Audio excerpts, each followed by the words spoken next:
What was that noise? I was cheering. Was that you? Yeah. You want to do it again? No, I don't. My voice is so messed up after this weekend. All right. So I guess we'll wait a couple minutes and then we'll actually like start.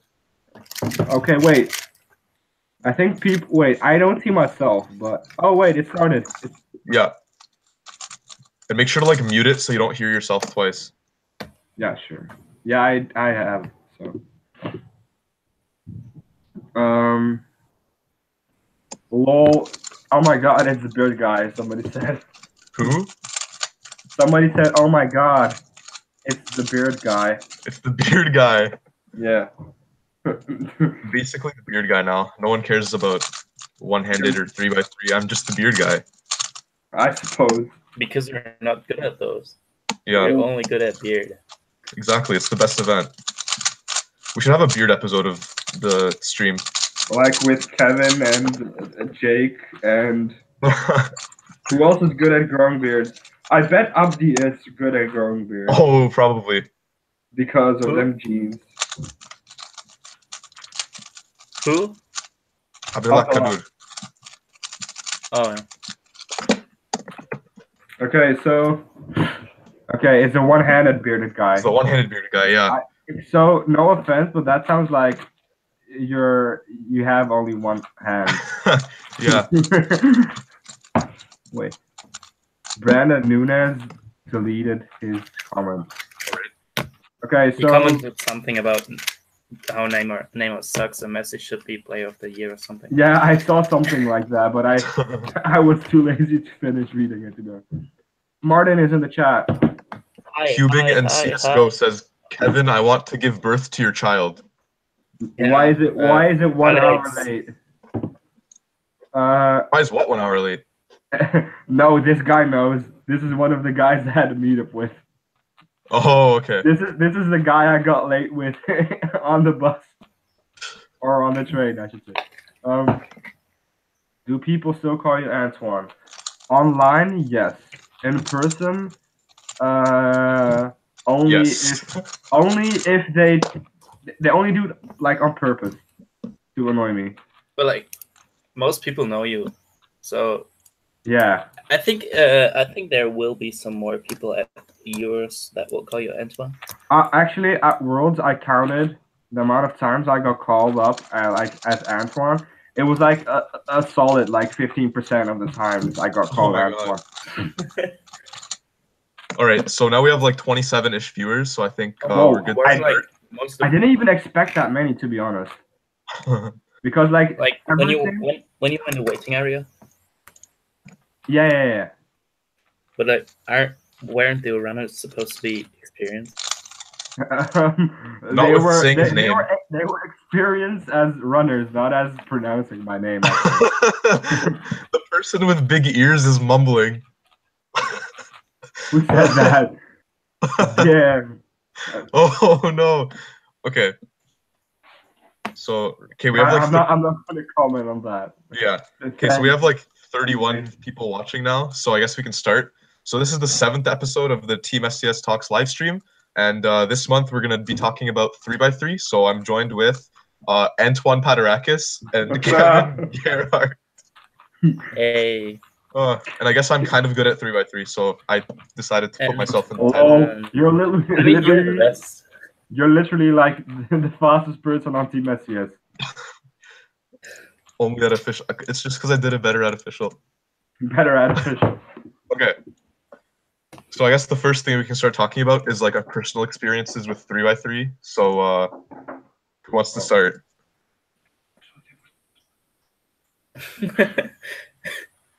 Okay.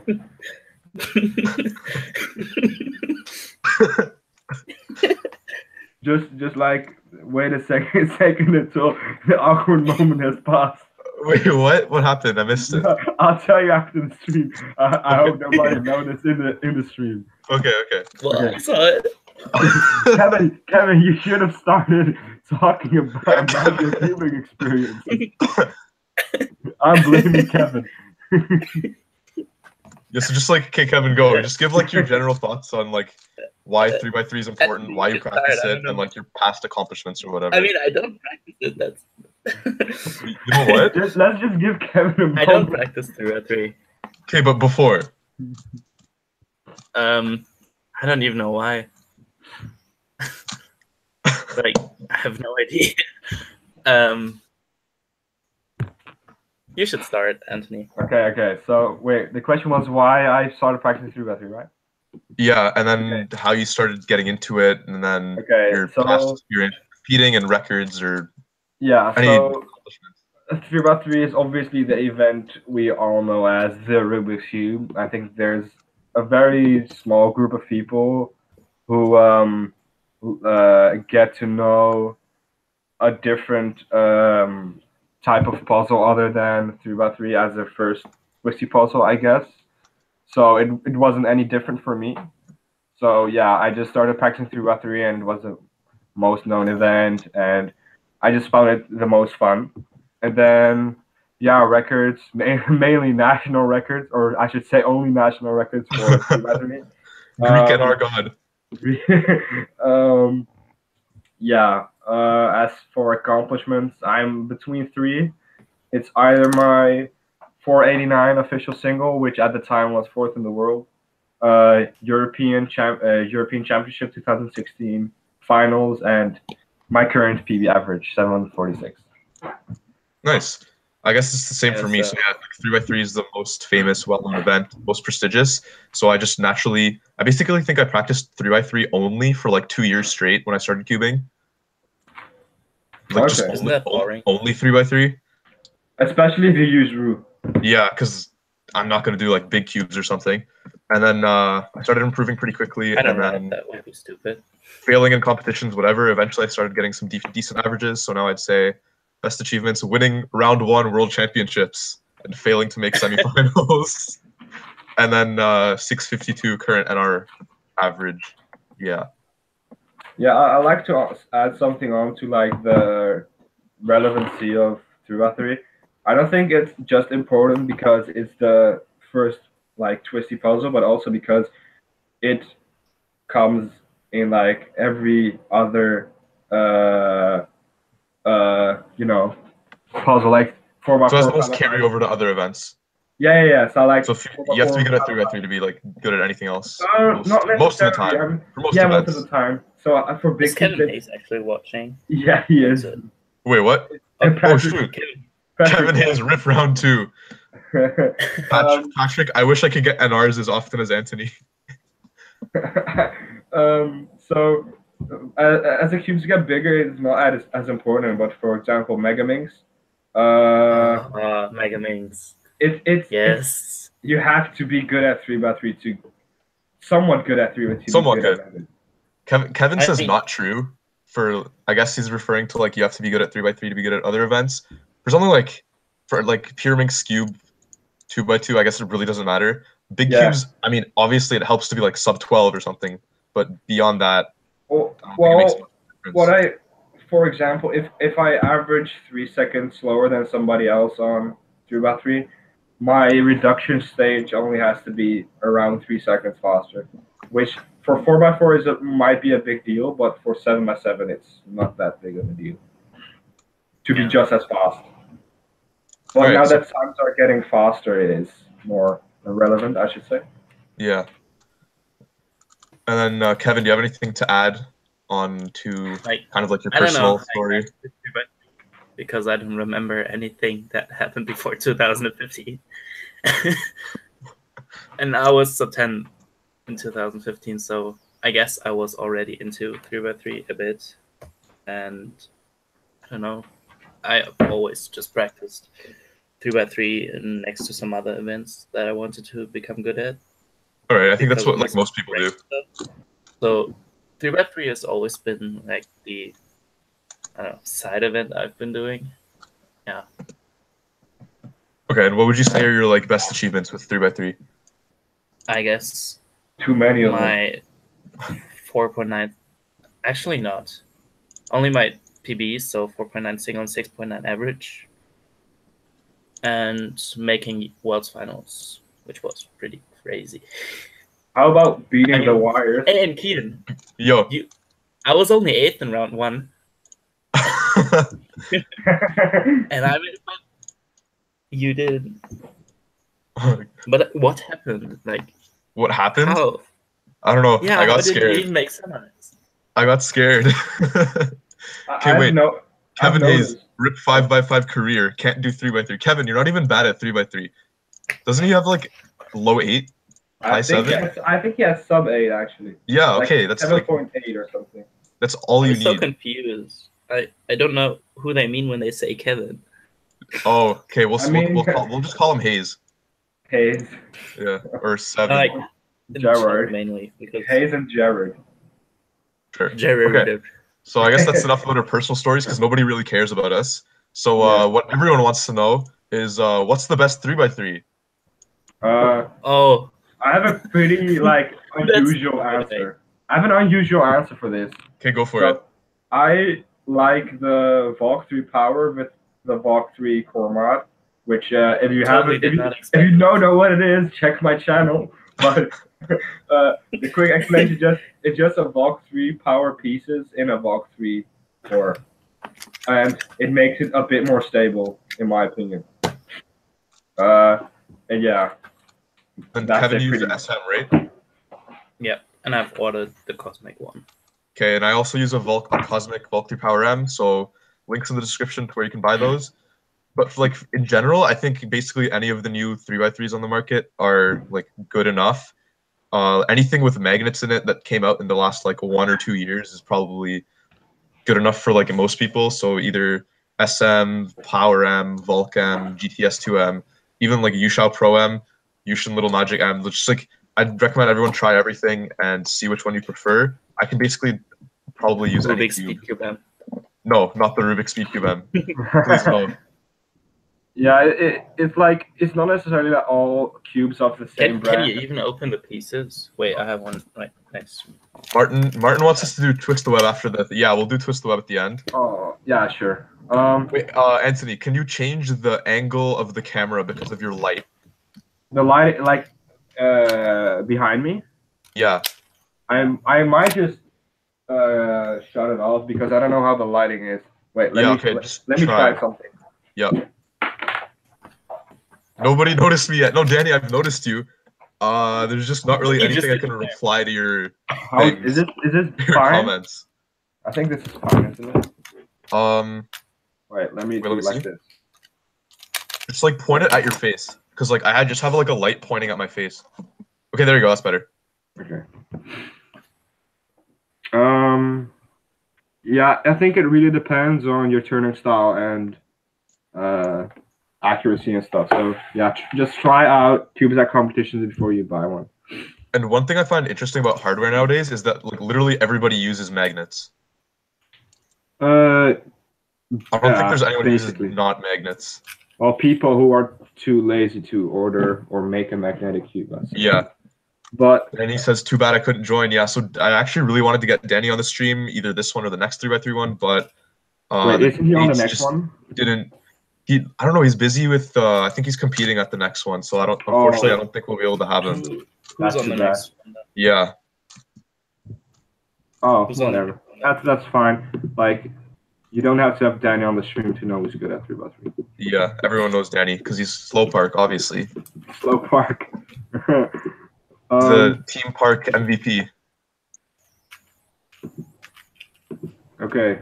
I guess that's enough wow. about hardware because, like, Yeah. Wait. Like, in between, I honestly didn't expect to get this many viewers. I guess 45 only watchers, 40. Yeah.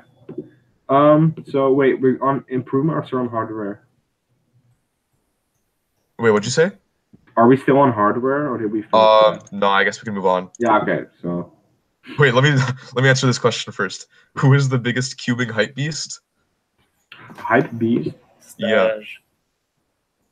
Like, in terms of biggest reactions or something. I mean, I guess there's multiple ways of interpreting it. So it can either be interpreted as like the normal definition of hype beast, as in like who acts the most hype beast or dresses the most hype beast. In which case you could say like Bill with his golden watch or something, Oh yeah, I guess so. But for like reactions and like the way they act, I'd say Rami Spahi a couple years ago, or Thibaut. oh yeah, Thibaut, Kevin Thibaut. Hayes with his sub 2 single. Uh, Or his 6x6 world record. No, 6x6 at Worlds. He's like, I won. I won. That one was was good. good. Patrick, can I come on the stream? no, you're not. You should join Team SCS, then you can. Patrick, okay. You can race us on the Twist the Web later I don't and get absolutely destroy all of us. like you were talking about watches. I don't get how people can turn normally with a watch on. Same. The only event I can turn normally with wearing a watch is square one, and that's because I use my right hand to do slashes and have my watch on my left hand. No, like a watch just like completely messes up the balance on your hands because one hand's like heavier. It's just, it feels so off. Kevin Hayes, how much can you bench at Kian? Probably okay. My PR single right now is 260, but I'm going for 275 next week. Is that in pounds? We'll see. Yeah, it's pounds. Wait, don't Canadians use kilograms? We do, but for like powerlifting, a lot of people in North America just like go with pounds because that's the way the plates work. So wait, that's like.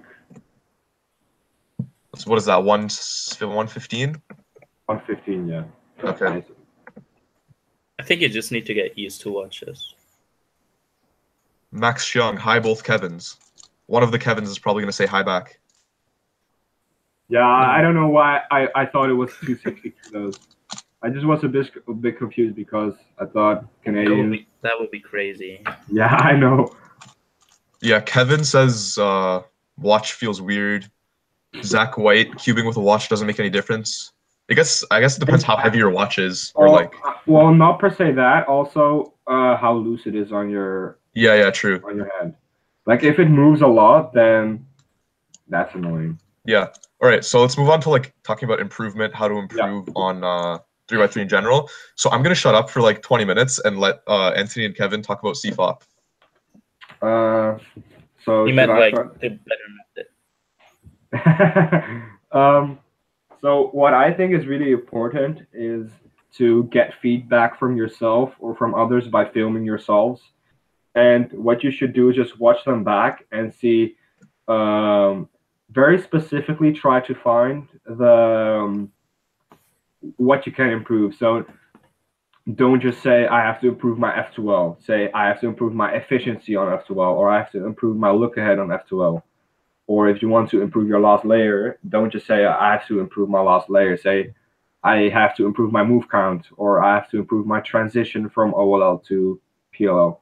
Stuff like that is really important. And also learning AUX is after you learn full to look last layer, and maybe a few F2L AUX, I don't think it's really that necessary to learn more than that. It's just practice, in my opinion. Yeah, there's really good video from Noah and Felix. Yeah. To that, I think, with that like improvement mountain thingy. That one's really good. I agree. And yeah, that's basically what I did. Need to learn new stuff, whether it's AUX or certain tricks or just stuff like that. And then you need to just do a bunch of solves to get these things down. Yeah. All right. So learn more stuff specifically, again and solve. Would you guys recommend more just doing a bunch of general practice? So like straight up just doing a bunch of 3x3 solves? Or do you think it's more important to do like targeting specific parts of your solves? Maybe like last layer only, last slot plus last layer, only F2L? I think this can sort of be viewed as from the idea or the video that Kevin mentioned. You cannot just improve on something by just learning stuff, because you have to apply it afterwards in speed solves. So I think it's a mixture of both, but definitely more. Well, I want to say more speed solves, like timed ones, but then again, I have been doing that for a while and I've not been improving. So also, like if you need to improve your last layer, you can just do normal solves. I mean, 3x3 solves don't take a long time, so Yeah, that too. you can just do a whole solve and also practice your transition into last layer. Okay, so I guess Which we you covered. could not do if you just do last layer. Nice. So I guess we covered like general practice and what you should be looking on doing. Do you guys have any like general tips on how to go from like a beginner with CFOP to kind of a pro in terms of like what order you should learn things in, and then also specifically like which steps, like specific things to learn for each step? So wait, how fast would a beginner be in your work? Like 40 seconds, maybe? Sure. Yeah. So assuming this person has not yet learned CFOP, there are plenty of tutorials. I personally learned it from the Monkey 1313. It's a really old video, but I think it's explained really well. And then after learning F2O, which is basically the only different thing, just learn a few cases and then learn 2-look OLL and 2-look POL. And then after that, first 1-look POL and then 1-look OLL. That's what I'd say. And also always start color neutral. That's very important, in my opinion. And what I did was at some point I just learned like good not algs, but good ways to solve each F2L case. So even if you don't have like the best look ahead or anything, you at least have a fast way of solving each F12 pair. And at some point you should think about extras or some stuff. But yeah, you should start by learning decent ways to solve each F12 pair. I also think you shouldn't get discouraged at the start of switching, because that's something that you have with like almost all the time if you switch method, is that once like the beginning when you switch, you average a lot slower or like a bit slower, and you should not get discouraged and just keep going. That's something that's really important, because I think if you get discouraged, you might try to switch back and be like, oh, I think I can get faster with this method, but I think you just should continue to practice with a better method. I used to be too stupid to learn F12. I just didn't get it.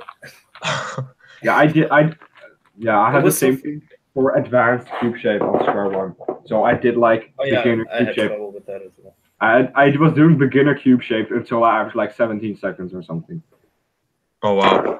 All right, and then Anthony, you mentioned earlier that you think it's necessary to be CN. So I guess recently in the past year, a lot of people have started switching. Mm-hmm. So how important do you think it is for the general cuber to switch? Or to be color neutral, or do you think it's like necessary for people to be color neutral? Well, I'm gonna grab the 3x3 rankings right now because I think that's quite important. So one thing I'd like to say is it's definitely not necessary to be fast, and definitely not necessary if you just want to enjoy cubing. But if you want to reach like the top, I think it should, because let me see. I think the. All right. So yeah, while you go to rankings, I'll answer Kevin's question. So Hayes7 asks me, have you specifically focused on mentality since Worlds? Your official solves seem to be much more consistent or impressive recently. So yes, I've definitely started focusing a lot more on like how to keep composed during competitions. Before, I'd get like one bad solve and immediately I'd be in a bad mood and then fail the rest of the average. Now, after talking to a lot of people, specifically Patrick and a lot of other cubers, they've given me a lot of tips on how to compete. So I've just been applying those, and I guess I'm getting slowly better at competing. And I'll share some of the tips that people have given me later on when we talk about competing. Yeah. So do you want me to go into the rankings? Yeah. Okay, so right now the top 5 is Felix Zemdex, Max Park, Patrick Pons, Xionghyuk Nam, and Kai Wen Wang. And like I know from all of the top 5 except for Kai Wen Wang, because I think I don't think anybody really knows him. I know that But at least. there's a video of his average. Yeah. Yeah, I'll just search it up while you talk. Yeah. I know Felix, Max, Patrick, and Xiong, they are all color neutral. And then you have Kai Wen Wang, and Kian's going to look that up. And then we have Kian, and he uses Ru, but I don't know how color neutral Kian is. It's like yellow and white, Like- or? Yes, it's kind of like dual CN with CFOP, so I can do Okay, yellow so- and white bottom, but so- it gives me 8 starting blocks, so Ru Yeah, so- CN is kind of different from CFOP. I'll talk Yeah. about it later. Then we have Bill Wang, who is color neutral as well. And then we have the first CFOP solver that isn't CN, and that's Sebastian Wire. And then we Sebastian have. isn't color neutral? He is dual, I I think think. I think he just does white. Yeah, What? yeah, and then Philip, and then Lucas, and then Matt. Then a whole bunch of people were not. So, I think it has its. I've heard people say they think it has disadvantages, or people say it has advantages to not be CN. So I think one of them that I heard was you can recognize ZBLLs and stuff like that better. And I think that's a very small piece of You it. mean when you're not CN? Yeah, when you're not CN, when you're just like No, white or white in general. I don't think that makes a difference. I'm not color neutral, and I don't. Yeah, exactly. I thought that too, and I think that's way more like, oh, even if it is significant, I think it's way less significant than being able to take advantage of an X cross on a different color, for example. Yeah, so I watched Kai Wen Wang's average. The first solve is missing on video. The second solve is red bottom. Then the next 3 are like yellow white. So I'd assume that he's color neutral. Yeah. Assuming that he did a good solve And with red bottom. He is. Yeah, Honestly, okay. Yeah, I missed that.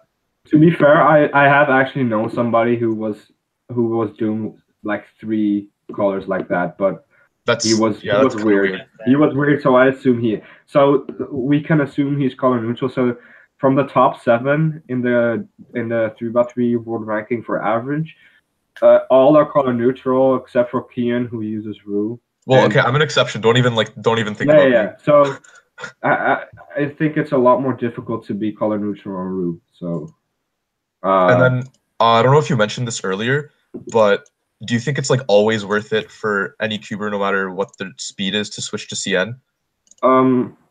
Well, I think Patrick Ponce has proved that. Yeah. Like, you usually say, the faster you are, the harder it is. But I think it took Patrick only like 2 months or something to switch. Not even. Like, he was. I think he was practicing it on and off before Worlds, and then after Worlds, he just decided, okay, I'm gonna be CN, and then after like a week or 2, he was done. I think people don't actually. Think he didn't practice anything but 3x3. So yeah. I don't think you have to think about it. Like, don't be like, okay, today I'm gonna practice and I'm gonna do CN solves. I think you just should practice and avoid your normal cross colors and solve. But I cannot say too much because I started off color neutral, so I cannot like use my personal experiences because I never actually switched. Tell me color neutral's opinion, yeah. What? It's so hard. What, color neutral? Yeah. Wait, Kevin, are you not? What? Are you not color neutral? No, I'm not. Yellow white? I have tried. Yeah, I've tried to switch like 3 times already, but I've always quit after 2 weeks. I think. But that's probably just because I don't enjoy solving 3x3 that much. So I usually just practice a few events and do some 3x3 here and there. But if you switch to color neutral, you should really just focus on 3x3. Okay. Don't do anything else. Somebody said, should I switch to CN to dual CN? I average around mid-8 with white only. So I would say definitely give it a shot. I mean, you don't have anything to lose. And I think learning if you do yellow, or he says he does only white. So the most logical thing is to do yellow. If you can do that, then it shouldn't be that hard because it's basically the same colors. You watch Zuckerberg's testimony. It was hilarious. I like how they tried to ask him some questions and he didn't even know what they were. So wait, let me see. Okay, so I think we are done on CFOP. I think Kian can start All on right. his. Wait, Before we move on, do you guys have any someone Kevin? What'd you say? Someone asked, "What are your Oh. thoughts on Megamix?" It's awesome. Wait, didn't he? Oh no, never Kian, what mind. are your thoughts on Megamix? Kian, how does your beloved room method apply to Megaminx? It's just you could just do like block building on Megaminx. It is, but Yeah. like, Okay. Basically. M slices would be so like an M slice method on Megaminx would be really cool. Okay. So Do you guys do you have any like last comments on specific advanced tips for improving with CFOP? I think oh yeah. Yeah, Kevin, you can go. Oh, being a gentleman. Okay. I think what the video Kian made about slow solves are overrated. I think that applies to CFOP as well. So, yeah, I think you should watch that video, and I think it can make you faster. So, yeah, I can explain it, but that will take too long. Yeah. Also, I think. Oh yeah, you can go. Some people just don't think seeing your first pair inspection is that important, and really take a long time until they finally start practicing it. I think you should start early on. It's not that hard, and there are like really good videos from back in the day by this guy. I think what was his name, Joe Schuyler or something. He did videos on X process and stuff, and there were like some really useful things in there. But they are really old. Yeah, I think that's also an advantage of being color neutral, because if you have an easy cross, it's easier to be able to spot your first pair, or be able to force your first pair to be easier. So I'd say maybe on 1 on 2 or 1 out of 3 of my solves, I will maybe do a move or 2 more for solving my cross, so I will get a better setup for my first pair. Yes, yeah, that's better. Nice. Okay. And yeah, I like to say one more thing. And practicing that, being able to do that from really early, I think that can help you look ahead more in your inspection when you get faster. So that will have you even less pauses in your solve. All right, and I think that basically covers CFOP. CFOP, except the one last thing I wanted to ask you guys is, what order would you recommend for learning like last layer algorithms? Assuming somebody hasn't learned any of them yet. Yeah, so maybe I was thinking, so maybe like PLL, then OLL, then COLL, then. Okay. Yeah.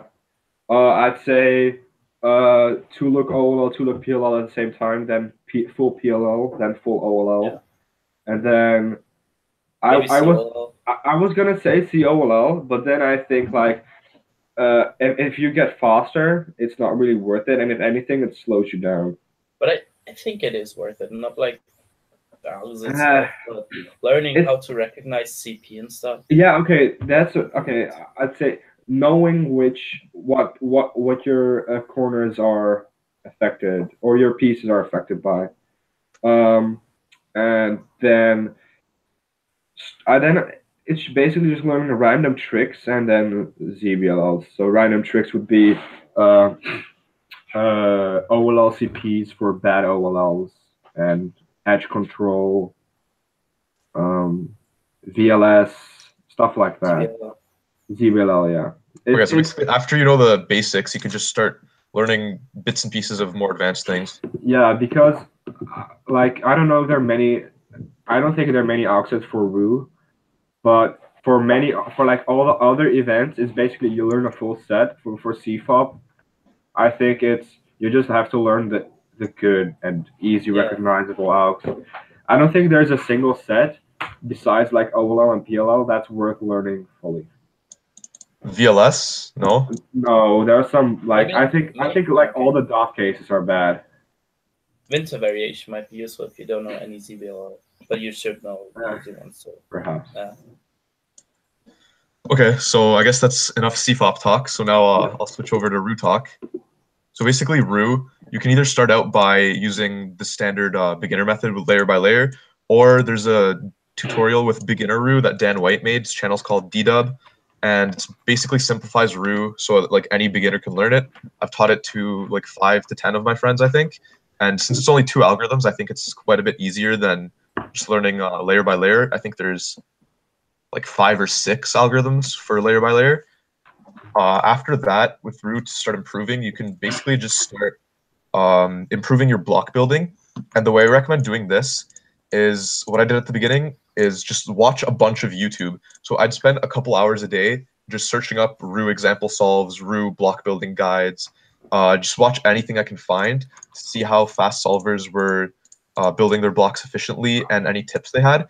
And then after that, obviously, it just comes down to practice and experimenting with the cubes to improve your block building. And obviously, similar to CFOP, after you learn the beginner method, you want to move on to learning like 2-look CMLL. So that's just 9 algorithms. And I think I learned that when I averaged like a minute with Roux. And I think everyone who's doing Roux should know 2-look because it's just 7 orientations and 2 permutations. From there, you can learn, I guess, algorithmic way to do edge orientation and LSE. I see a lot of beginners doing random M and U moves until they get an arrow, which is what I did until I averaged like 40 seconds. Then I realized every single EO is basically a 3-move setup into arrow. So just learning how to do those efficiently, I think would, yeah. So basically, if you have like 4 edges, if you have 4 edges flipped, wait, if you have 4 edges flipped anywhere on the cube, you can just do 3 moves and get arrow. So for this, you just do M prime U2 M, and now you have 3 on top, 1 on bottom, which is arrow. For the M2 mirror of that, like this. Have you learned an audio alg for that? No. There's no chicka chicka choo for that. So basically, anytime you have wait, let me just. It's only chicka choo. Anytime you have like 4 edges anywhere, it's really simple. 2 adjacent on top, 2 on bottom. You can just do M2. So just learning those cases is, I think, really beneficial for someone who's just starting out. There's a lot of like people I see who do really inefficient solutions for those. Once you know the basics and you're getting better at block building and look ahead in LSE specifically, from there, most of your improvement with Roux will just be pure practice. I think one advantage of Roux is that like 75% of the solve is intuitive. So basically just doing a ton of solves, you'll improve your first block, second block, and LSE, and there's not really much you need to learn for those. As for CMLL, I'd say once you hit about 30 seconds, I would start learning 1 or 2 algorithms per day from my website, which I think is linked in the description. Yeah. And I forgot to mention this earlier, but go follow Antonie, Kevin, and me on all our social medias in the description if you want to keep up to date with our solves or whatever. Where was I? Oh, yeah. So once you hit 30 seconds, you'd learn CMLL. And from there, you just want to learn a couple algorithms a day, set by set. You'll be done within a month. And once you've learned that, basically 30 seconds to about 12 seconds will be your most straightforward improvement of most of your career, because you'll just be doing a bunch of solves every day and you'll get really fast, because with Roux, there's really not that much to learn. Once you hit 12 seconds, you can start working on kind of more advanced things.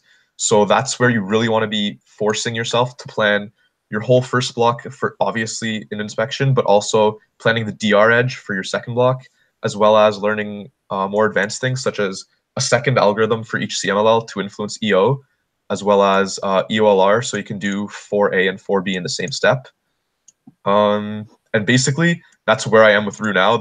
I basically know 2 semi-advanced, or even, they're basically intermediate things. They're not even that advanced. It's just knowing multiple CMLLs for each case, so you can flip edges, and EOLR. I think most of the important things that people need to work on in Roux is blocks specifically, not necessarily efficiency. Most people who are sub 10 are pretty efficient with blocks, but look ahead and planning an inspection is where I think most people need to place their focus. And as Kevin and Antonie mentioned with CFOP, I'd think doing a bunch of full 3x3 solves is where most of your improvement is going to come.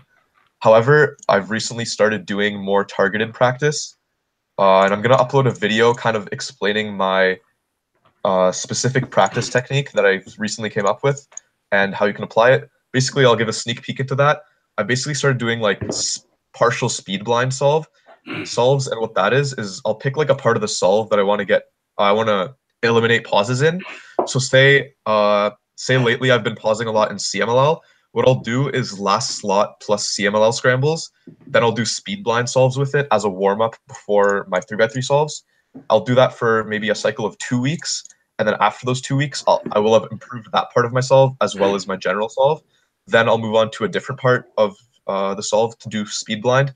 So say now I have noticed that I'm pausing between CMLL and LSE.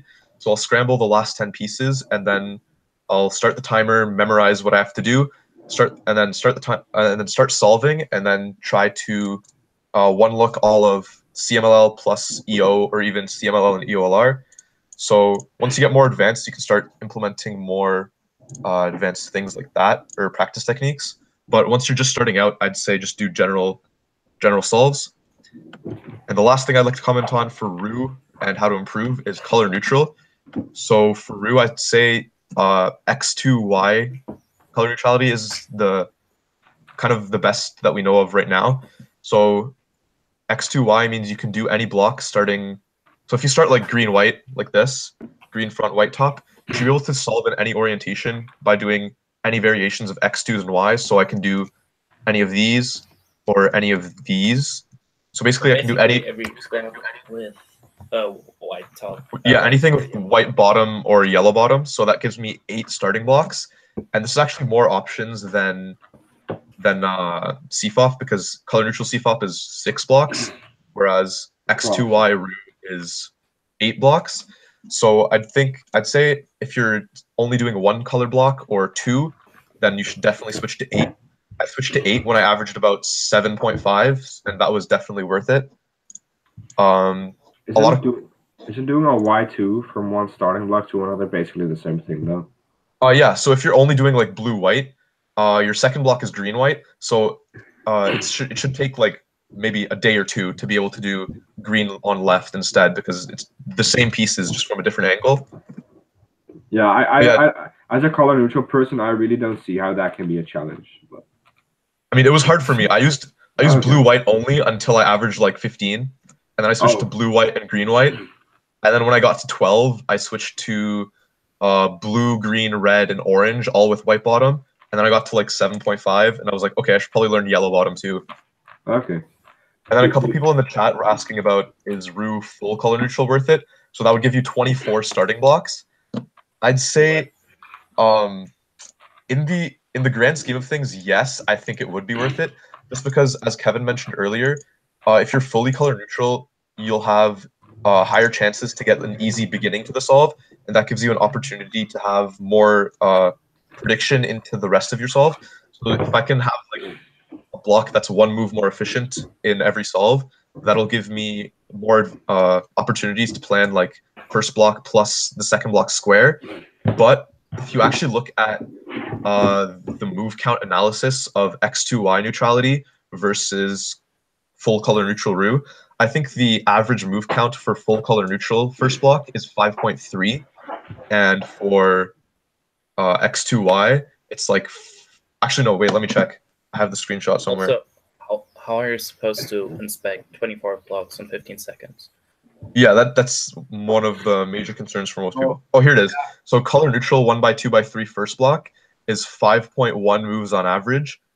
X2Y, there aren't statistics on it, but for just X2Y2, which is 4 starting blocks, the average move count is 5.9. So that means X2Y is somewhere between 5.1 and 5.9. My guess would be around 5.5.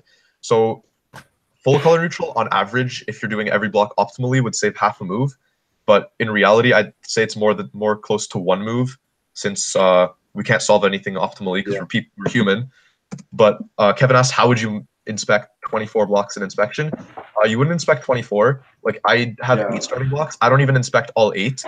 If I see any pair or edges matched up with centers, I'll inspect those. So overall, I think I usually inspect 2 or 3 blocks, and I'm assuming that with that 24, wouldn't give you the 5.1 or what was it, move count average, because I'd say it does miss because easy stuff. You definitely miss easy stuff in some cases, but just seeing a pair and being able to have like 4 or 5 different options would be a lot better than me. Sometimes I see a pair and I'm like, okay, this is garbage for this block. But then with full color neutral, any pair, you'll be able to find something good with it.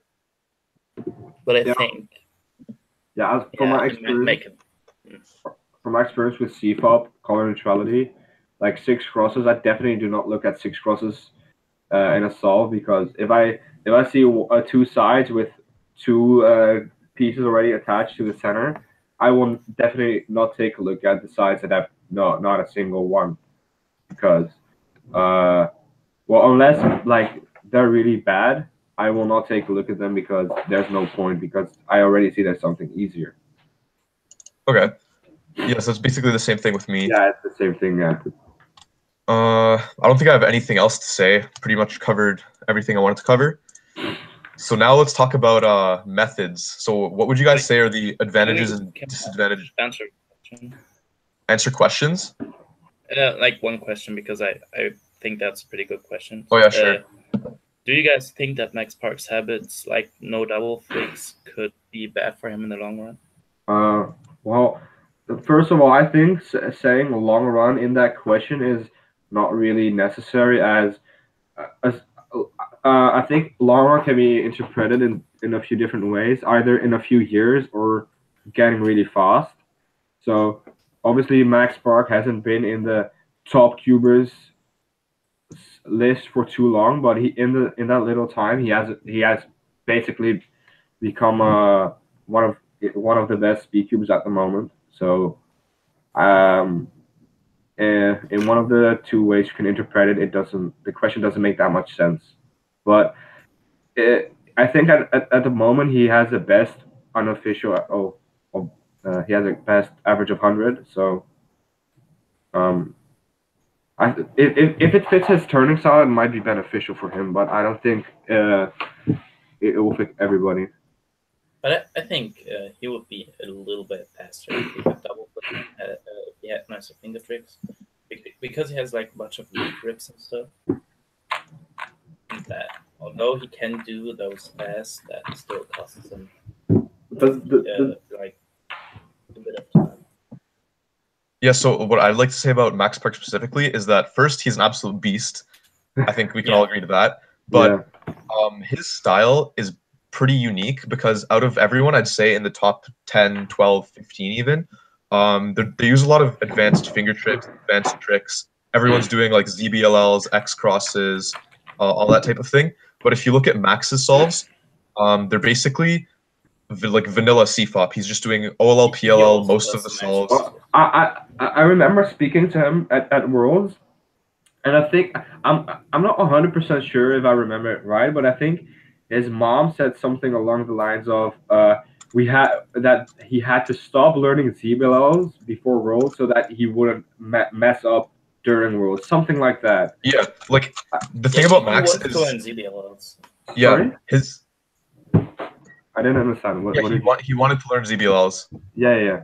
He wanted to learn them, but he decided not to because he thought he might mess up like a newly learned one. Yeah, so like his style is super unique. The way he solves is completely different from everyone else.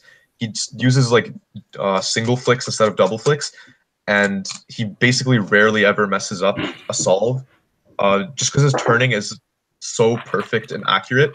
So I think it works for him, and he's obviously able to get really fast with it. But for everyone else, I don't think most people will be able to get his times by using his style, just because he's the absolute best at doing what he does. I think it might be. Oh, yeah, you can go. If he could do double flick and stuff, and if he like had done it from the start, he would be really comfortable with that as well, and he would be a bit faster than he is. I think it can be beneficial.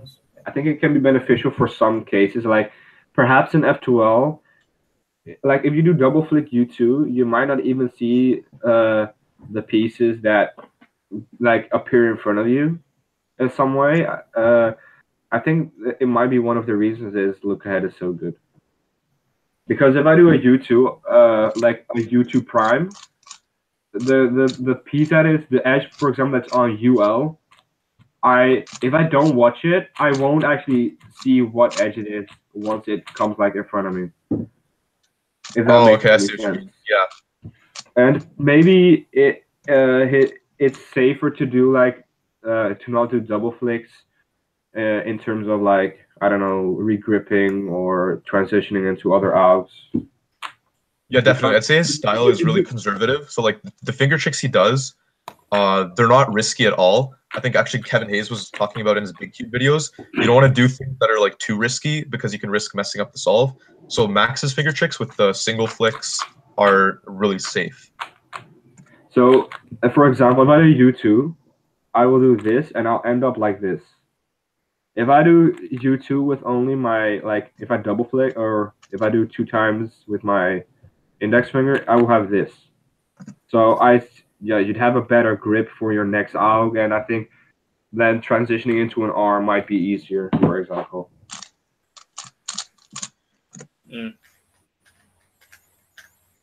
But he will obviously have some reason for doing it. If it's not like he doesn't know about it, there must be some reason he's not doing it. Pretty interesting. Single flicks and we should ask him. Didn't bother to switch. Yeah. We should ask him. Let's get Max into the stream. But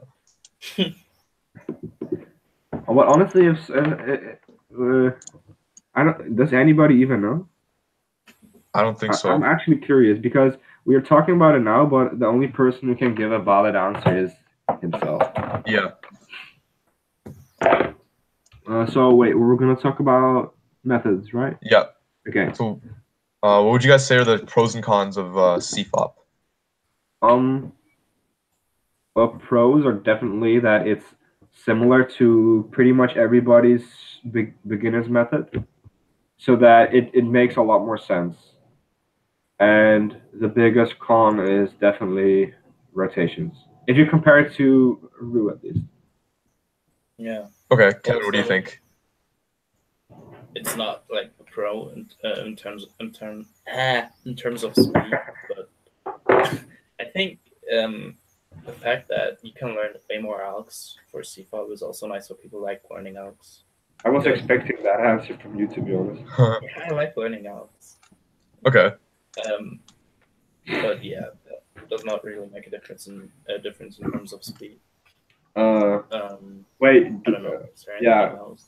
And for I think it's. Oh, also, yeah, you can finish. I think it's really similar. Like the whole concept is really similar to LBL, so it might be easier to switch from LBL to CFOP than it is to switch to Roux.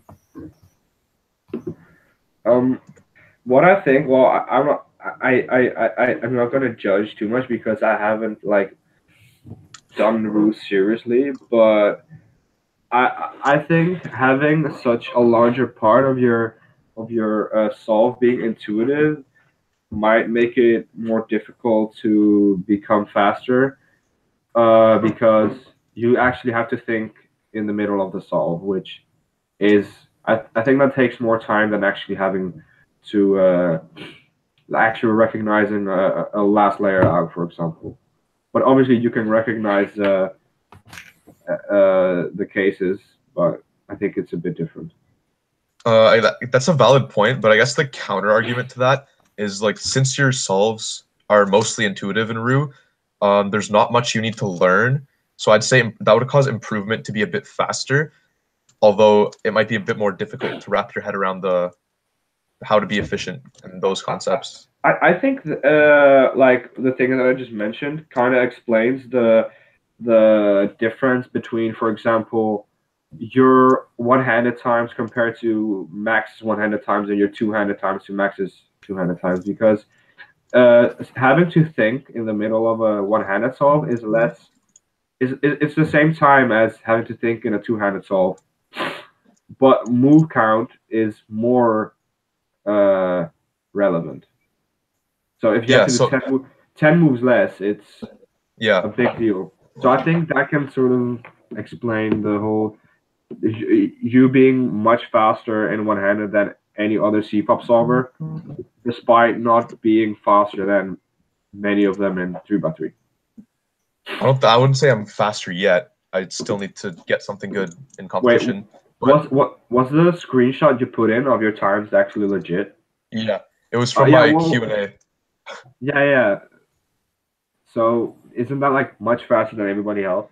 At home, yeah, but like nobody Yeah, cares at home.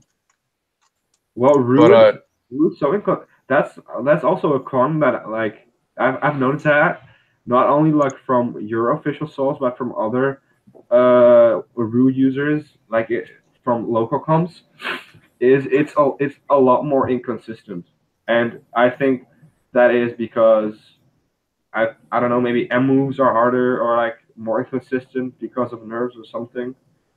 Like there's this guy in the Netherlands who averages like 13 or 12 with Rue, but in comp he just can't get like sub 16 average even. I'd say it's the cuber, not the method. Like I've said this before, whenever I like fail an average, it's not Rue being bad, it's just me being bad. Like at Well, home, I'd say my solves are more consistent than CFOP solvers. I think I was talking to Bill a couple of weeks ago, and like he had an average of 100, where like 30 solves were fives, and that was absolutely ridiculous to me. And like for me, my standard deviation at home is a lot lower than CFOP solvers, which I think that's just because since Rue is intuitive more than CFOP, it's a lot harder to get lucky. CFOP you can get PLL skips, OLL skips, yeah. easy cases, whereas Rue, LSC, sure you can get a bit lucky, but it's not comparable to like getting like a 2 move, I don't know, I mean, like 6 move last layer or something. Uh, But yeah, but I meant like combining it with competition nerves. yeah, so I guess competing would be slightly different. Yeah, because I think in January we were talking about competing. Wait, one thing in between. There are some local Dutch guys, and they know who it is. Please just you don't. Oh God, I was gonna say don't mention their name, and then somebody mentioned it. Okay, don't mention their last name. It's not necessary. Oh my God, Tibu, you meant. I mean, like you don't have to mention their name. Okay. Anyways, let's move on. Okay. So yeah, going back to like kind of the theoretical pros and cons of Rue and CFOP. So CFOP, obviously, there's the most resources on it, and there's the most advancements. So all the algorithms have been basically optimized for OLL and PLL, so you can basically find everything you need online. Rue, a lot less popular, so the algorithms are obviously not going to be as optimized as CFOP. In terms of move Also, count, Rue is always going to be more efficient than CFOP unless you're doing like some crazy full block building F2L. And then Kevin, what were you gonna say? also, the fact that you can learn stuff like ZBLL Yeah. So increases there's just a your lot chance more. of getting lucky. So Yeah, exactly. A lot more chances for good singles with CFOP. But Rue, I'd say the major advantages that I see are that it's rotationless and it's less moves. So that should mean that Rue has a lower uh, like absolute boundary than CFOP. But one thing that I've noticed with Rue is that I've just noticed this recently, but the main problem that I'm having is regrips of my right hand in second block, which causes slower turning. The thing about CFOP that I think makes it so fast is that once you're done your cross, every single time you do an R or L move, you restore it basically right after. So you don't really have to regrip your hands that much because you have to restore the cross. So every time you do a move, you have to bring it back down. And I think that's what makes the F2L so fast. Mm-hmm. So somebody asked about well, someone it's Max Chung. He asked what we think about ZZ and ZCCT because Mm, we were talking about CFOP and Rue because those yeah. are like the two dominating 3x3 methods. But obviously, some people still use ZZ. So yeah, you guys can start if you want. also, I like how back in the day, ZZ was counted to the like top 3 methods. I think Kian actually made Rue like in the top dominant three. method together with CFOP. You said You said top 3 or top 2? I mean, top it's only 3 top like 3, but, methods, popularity. Yeah, but it used to be like the popular methods used to be Ru, CFOP, and ZZ. yeah. I think because of Kian, it's only Ru and CFOP nowadays. Yeah, I think once Alex Lau stopped, it started getting a bit more unpopular. Then when Kian started, it started getting popular again. But anyways, yes. But I don't know. about Is ZZ? There used to be a lot of hype with ZZ a couple years ago. it was I think you mean when ZZCT was like announced. No, like So, before that. I actually wanted to learn it for one-handed, and so I realized I'm really bad at it. So I think ZZ is only like usable for FMC maybe, or like ZZ techniques. I have to say. I don't know, like I used to use CZ for one-handed, but I never really competed with it because like after 2 months, I just realized I'm still faster with CFOP. So I think ZZ, the good part is you have oriented edges. The bad part is to get the oriented edges and to keep them oriented is like bad. So first you have to orient the edges and simultaneously make a line, and you can't be color neutral. Well, I mean, you can, but like unless you can, but you have to choose a starting point and then start like seeing how many good and how many bad edges you have. Yeah. And also, this is probably like something that's just for me, but my left hand is like actually really bad. I try to avoid doing L moves as much as I can, and basically maybe like a third of the solve is left-handed moves because I don't use my left hand at all. Yeah, but I guess for Ru it's different because there's another advantage. You don't have to use your left hand with Ru. I suppose, yeah. But yeah, for 2H it's bad because I would have to regrip a lot, and I think many other people, if you have to transition from left moves or L moves to right moves like a lot, then you have to regrip a lot. But for one-handed, it may be fast. So, like, my opinion about ZZ is that I'd say ZZC, not CT, ZZA, which is just like full ZBLL, could probably be really good. But I think the best application of ZZ is as a CFOP variation, because just the concept of orienting edges during like making an EO cross or something, I think that would be more useful to CFOP solvers than like ZZ. I think I was talking to Felix a couple months ago, and in general we were talking about like applying more concepts of Petrus and ZZ to CFOP to make it more free-foppy, so to make more solutions more efficient. So I'd say CFOP of like strictly doing cross and then F2L, OLL, PLL, CFOP is basically dead. Everyone's doing X crosses and last layer variations. So I'd say now like people are doing free FOP. People are like block building, leaving cross edges unsolved. So I'd say using ZZ or some edge orientation could really help with improving CFOP. I think we talk a lot about how many ALKs and how many other add-ons we have to CFOP. But I think the cubing, hardware cubing, theory cubing methods are really they're really unpredictable. So, for example, like magnets. I think that's one of the things that's been mentioned so many times. Nobody would have expected it, and we thought cubes were already so good. And we now may think that cubes are unbeatable. Like there will never be a cube that will be significantly better. And I think there might still be something in CFOP that has not been discovered yet or has not been popularized yet. So there could be a random method that someone's like making up right now and averages like what? Hawaiian. Yeah. So one of the things. One of the things. So that I think it hasn't been looked into that much. But I generated the AUX along with some other people for FLS, and to be honest, while generating the AUX, more than half of them were like really bad. But honestly, some of the AUX I would say are worth learning. Wait, what LS? FLS. So basically, that is you orient you have one F2L edge misoriented, and then while solving that, you skip OLL. But what that lets you do is you could basically do a 3-move insert instead of having to do R prime U to R and then rotate and then insert it. Okay. So I think some it's of really easy to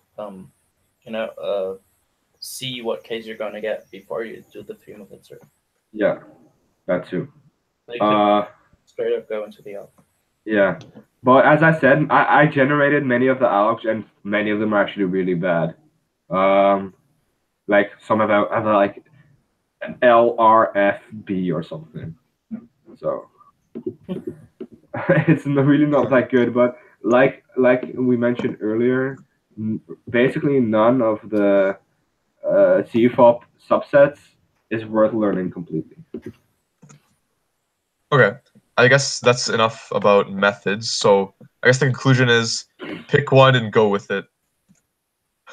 That's a good one, I think. Unless it's like triangling Francisco or whatever it's called, or like Petrus or something. Do whatever you believe in and you think you can be the best in, or whichever you prefer.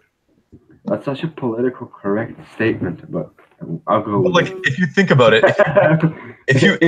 if you hate Rue and you think it sucks, don't use Rue because then you're going to be demotivated all the time. You're completely right. Yeah. Okay, so we're gonna go to the next topic. Yeah. So now we're going to talk about competing. So, do you guys have any like tips about competing that you can share that specifically for 3x3? I'm not a that is strictly for 3x3, or that is not. Yeah, sure. Strictly for 3x3. That's difficult to say because I'm gonna let Kevin add on to this, but as someone who competes in many events, I don't think there's a lot of stuff that is like strictly for 3x3. But one thing is this again is like it applies for many stuff, but stay confident in your average, even if you mess up your first solve. Stay confident and try to go somewhat safe. Like don't try to get like so much better than your global average, for example. And don't look at the timer. I cannot really give tips because I don't know how to compete yet. Bro, you have like you have two sub-7 averages. Yeah, like and then I'm sitting here with half a second slower. What? It's just what? I'm sitting here half a second slower than you. You must have something. No, like most of my average are really bad, and I think I actually got a 9-second average at my last comp. Did you? It's just that sometimes like high 8 or 9 something. Oh wow. Not sure. It's just I suck at competing. It's just that sometimes my nervousness does not affect my solves. Yeah, I agree. I always get like one good average per competition just because. I mean, I was still really, really nervous, but for some reason it does not affect my solves. If you live in a competitive area, like if you live in an area where there are like 2 or 3 or more people that average about the same as you, and you have a chance for podium, one thing that I believe is really important is don't get distracted by their times. Like basically, don't look at any other people. Yeah, don't look at any other people because this is something that I've used like I'd say quite recently, only like from Worlds and after that, because looking at other people's times is not gonna make you any faster. Yeah, that's basically every German competition. Yeah, basically, yeah, they're like. I think Germany, for example, would be a good example because there are like 4 people who have a chance at podium and only 3 can make it. And it's also for the place on the podium. So your curiosity for other people's times should wait like a bit until like after the round. Yeah. Just concentrate on your own solves and yeah, as I said earlier, you have staying confident in your average. If you do bad or you do good, it's really important because if you don't believe in yourself, like who else is wanna believe in you? Okay, so I think now I'll talk about like the tips that other people have been giving me. So before Worlds, I basically the only thing I really thought about for competing was, oh, I'll just do some like stack mat solves and then I'll show up and try not to care. I'll be calm or whatever. But obviously that really doesn't work. There's a lot more to it than that. So after Worlds, what? Try not to care about your Yeah. times, care even more. It's not that easy when you've been like practicing a lot and you want to get a good result. But after Worlds, I started really thinking about what I can do to improve how to compete, and I realized that like preparation for competing basically starts whenever you're practicing. So Max does a lot of competition simulations. I think those are very important. So you want to just do like solve and then cover the cube, walk away, come back a couple minutes later, and then do the next solve. So in the couple weeks leading up to competition, I think that's really important. At the competition itself, Patrick was telling me that he basically does what Kevin Hayes does. So in general, basically what you need is a warm-up cube that's basically a duplicate of your main. So I have two Valk 3 Power M's that are very, very similarly set up. This one's Cosmic. This one's a pro setup one. And then I like added a bit more loop to it to make it somewhat similar to this.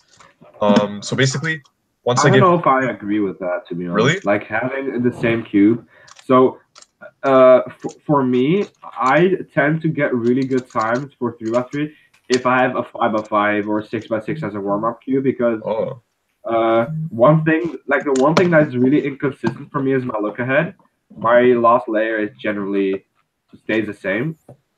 So if I do 5x5, I'm pretty much forced to look ahead. So I tend to always have a 5x5 with me when competing. Okay. So what I like to do is I like to use a slower cube officially because I mess up really bad if my cube is too fast. As in you. So I always. Do you mean like if you use a fast cube, you expect the cube you're gonna use is faster, so you lock up or something? It's just that when I'm nervous and when I'm shaking, I just do turns that I don't even want to do. Yeah, I've had that happen. So I tend to use slower cubes officially and have like faster cube in my in the waiting area. Okay. Yeah, so as I was saying, I like having basically an exact duplicate of my main, and then I'll put my main down to scrambling. Then the moment I put that down, I'm in competing mode, so I don't talk to anyone, I don't look at anyone. All I do is stare at my warm-up cube and just solve over and over again until I'm called. Then I'm walking over, still staring at my warm-up cube. I don't look at the judge, I don't look at the runner, I don't look at any other competitor, I don't look at what people are getting, I don't look at the crowd, I just stare at my warm-up cube, sit down, I scramble it, do one solve, throw it to the side, and then start the attempt. And I think this has really helped me because it's basically simulating exactly what I do at home. So when you're at home, you're not really talking to anyone, you're not worrying about what anyone else is doing. You're just doing solve after solve while focusing on a cube. So I think this really helps.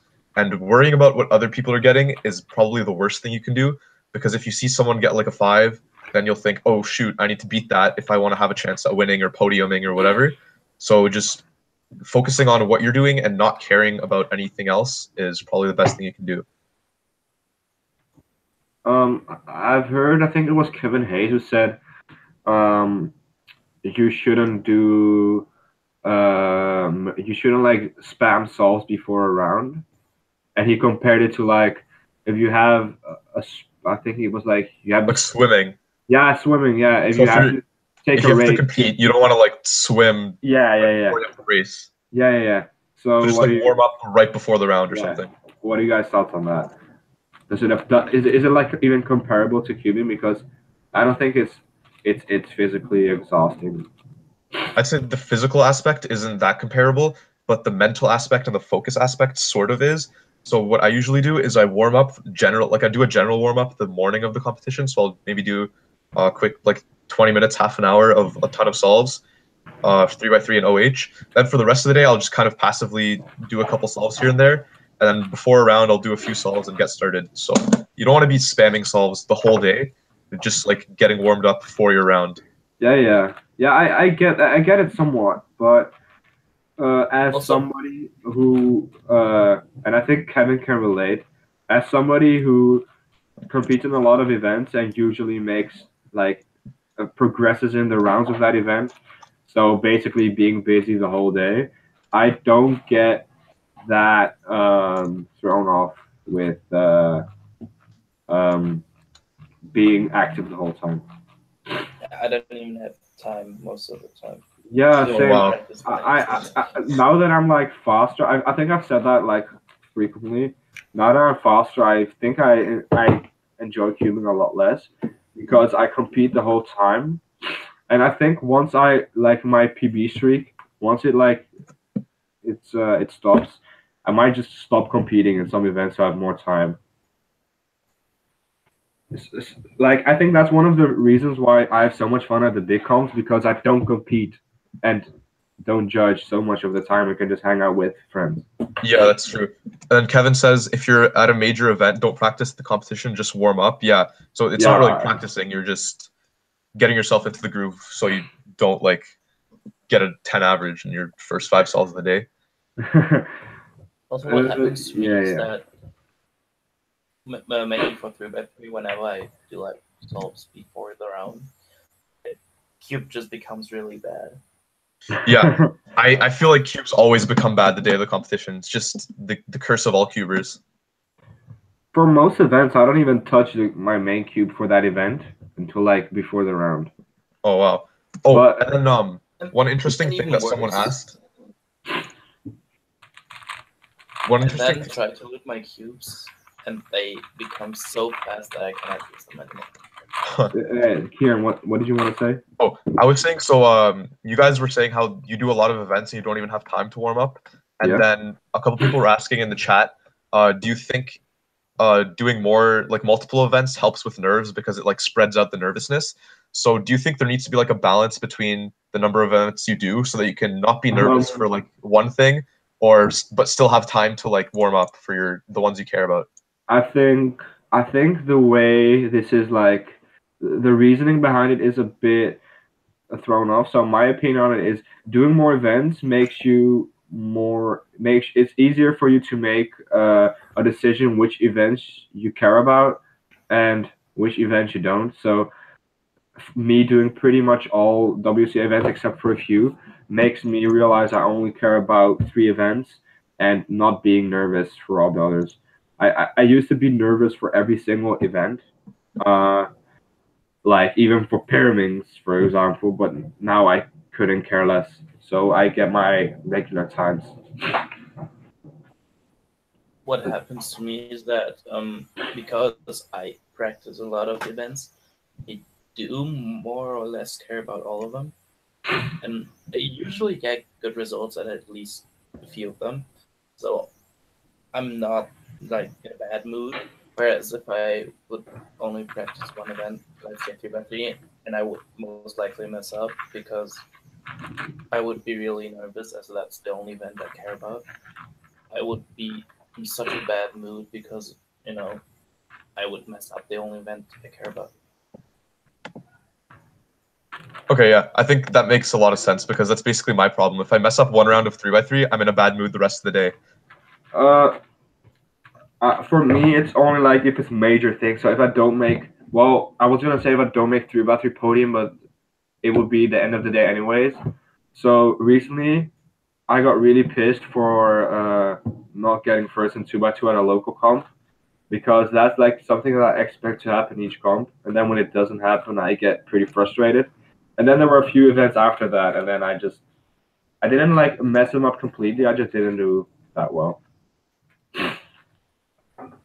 So I think it's irrelevant to some extent, but only for the events you care about.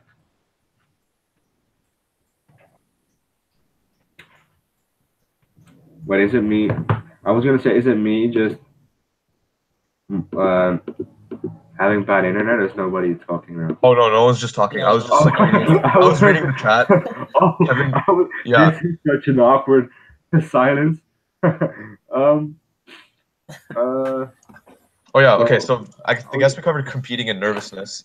So when's the next time you guys are competing? Next week. I am in 2 and weeks. the week after. Oh Yeah. wow. I'll be seeing Kevin. Hey, in 2 it's weeks. us. Dude, the comp me and Kevin will be attending in 2 weeks is like Alsace? Is it the yeah. It's actual- like Yeah, it's like the mini Euros. it's besides the Euros and US Nationals. It will probably be and Asian Championships. It will probably be the most competitive competition of the year. I'd say. The other one a couple months ago was, or even a couple weeks ago, was pretty competitive. What Oh. was it the UK one? Yeah. Wait. That was that. Oh, UK Championships. Yeah. UK Was it champ- not wait. Kieran and Sebastian? Up Yeah. there? This one is worse, or worse as in it's harder. Okay, yeah. Better. Because then it's you guys and also Well, Waiters going? you don't even have to Mats, count me in. It's Mats. Myers, It's Cornelius. basically everybody who has a sub-7 average in Europe, and then you have Pleškovic more people. and me, for example. Okay, yeah, that's gonna be crazy. So 12.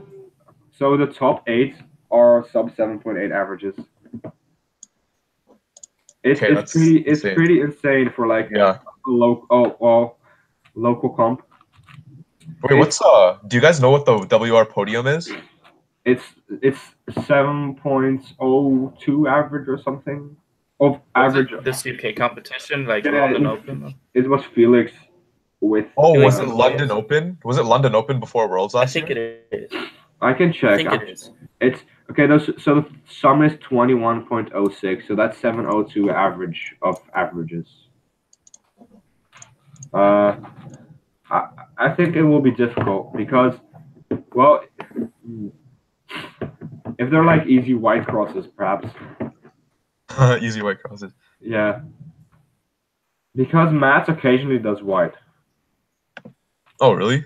Yeah, that's like the only non-green and blue color he like occasionally does.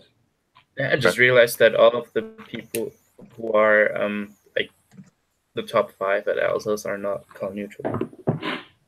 Yeah, like European not being color neutral. Come on, guys, you gotta switch. I'm the first person to be color neutral. Then after that's Jules, who isn't either, I think, and then Leon is. And I think Oliver. Is Oliver color neutral? I'm pretty sure he is. He used to do like. I thought he only did green, blue and blue. green. No, I think he's color neutral. He can also do white, yellow, and I think he also does red and orange occasionally. That would make him color neutral, I guess. Or well, close enough. Yeah, that sort of throws off what we were saying earlier about color neutrality. But yeah, okay, whatever. We got kind of sidetracked there, but that's I guess that's enough about competing. So now we'll talk about future goals for us as well as like predictions for big competitions this year and records. Yep. Like 3x3 wise or in general? Yeah, just 3x3 wise. I think, like, no offense to any other people, but I think US Mats is pretty safe for Max. Yeah. I think it's pretty safe. Like, of course, like Patrick and, well, Lucas is out of the game currently, unfortunately. Yeah. Like, best wishes for him to recover, of course. So besides Lucas, I think Patrick is the only is the only American that has a good chance because we're talking about actual US people or so Max will win the competition in terms of like the US champion. Yeah, because otherwise I think Bill would have a good shot if he's going. I'm not even sure. I don't know. But is Felix coming? I'm pretty sure he is. Well, yeah, perhaps. But Max has shown he can beat Felix too. So. Yeah. And Euros. Okay, so I think Euros this year it will actually be pretty close. Because like the Warriors don't seem to do. They do okay at big comps. They don't do really good at big comps. They didn't make finals at Worlds and but then again, Philip made Philip won in 2016. Yeah, Philip needs to do a lot better than I am hoping Max, not only because I think I see him as a good friend of mine, but also because he hasn't got a reward for 3x3 to show like what he has done over the years because he has never won like a major championship. He has Also, he's getting like at least 1 sub-7 average per comp, which is like really crazy. So Kevin he Hayes, has, U.S. national champion, 2018. You heard it here first. So Mats has gotten second at Worlds twice, and I think second at Euros twice as well, and one time fourth. And I think Mats is like the best cuber to not have a World Championship title. That's my opinion. He has gotten like 9 podiums, and none of them are World Championships, and none of them are first places. So I'm hoping Mats. I need a World podium. So I'm hoping Mats, but I'm biased. So yeah, okay. I could see him getting it. He's pretty consistent with low 7. Yeah, recently he has been, but that might not be good enough. Well, we'll see. Maybe the scrambles will favor him. European rankings. He is third right now, I think. This is hard. I don't know. Yeah, it's obviously we have one of the people in this call has a shot. Obviously, Kevin Gerhardt. Kevin.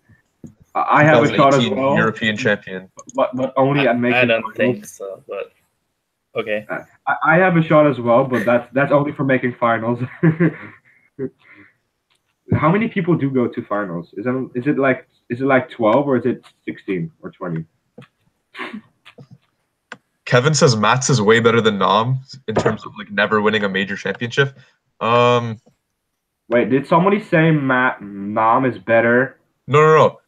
Max Young, because like you were saying how Mats is the best cuber who doesn't have like a major accomplishment. He's had WR singles, which I'd say is good, but he's been second at Worlds a couple times. And then Max said, "What about Nam?"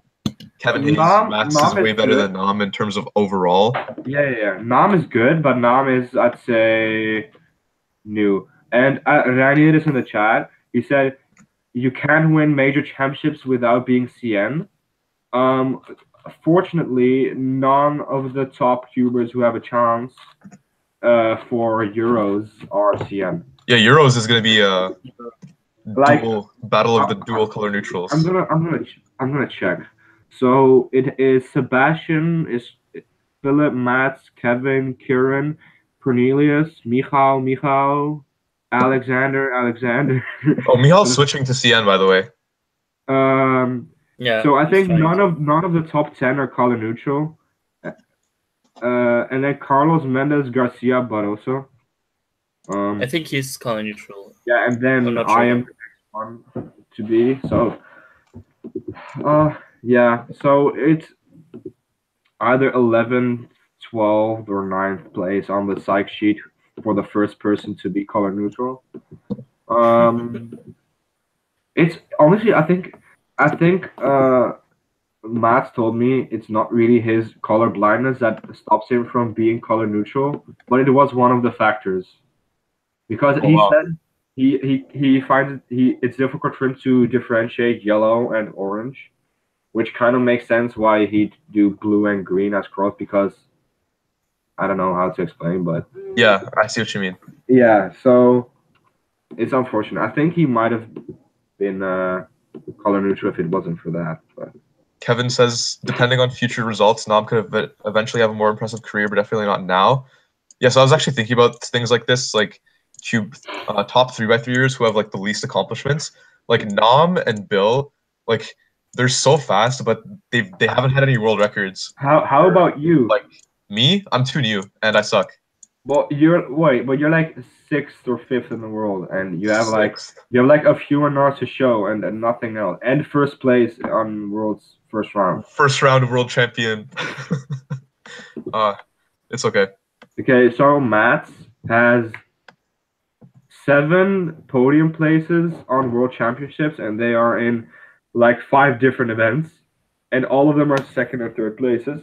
Like, I like to think Mats is a king of podiuming at world championships in events he doesn't give a damn about. FMC. Yeah, he podiumed in FMC in 2017, in 2x2 in 2013, and in Square One in 2011. What? Square One? Yeah. How even, like... Well, I think he actually told me he thought it was gonna be easy to podium, so he actually practiced. But I think you get what I mean. Wait, did I get roasted or did I roast somebody? I think you roasted someone. Maybe me. I don't know. I'm Oh, not sure. whoa! Was Everyone's it gonna when go I to said? no Was it code. when?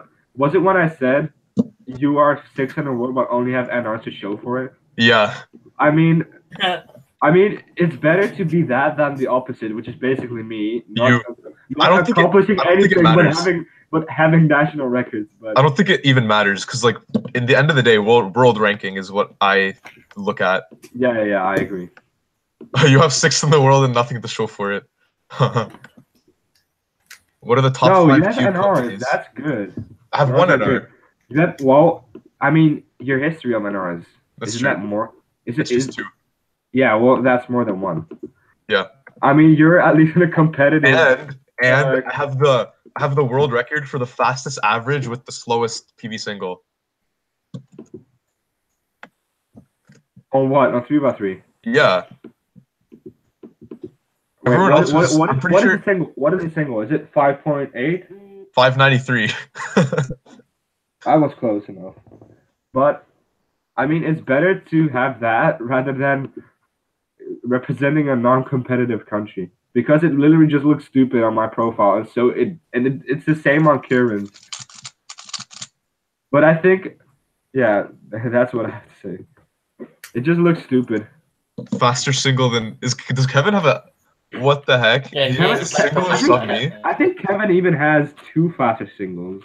Wait. And I think both were full. I just got wrecked. Okay, Kevin, you're a beast. National champion confirmed. Yeah, 589.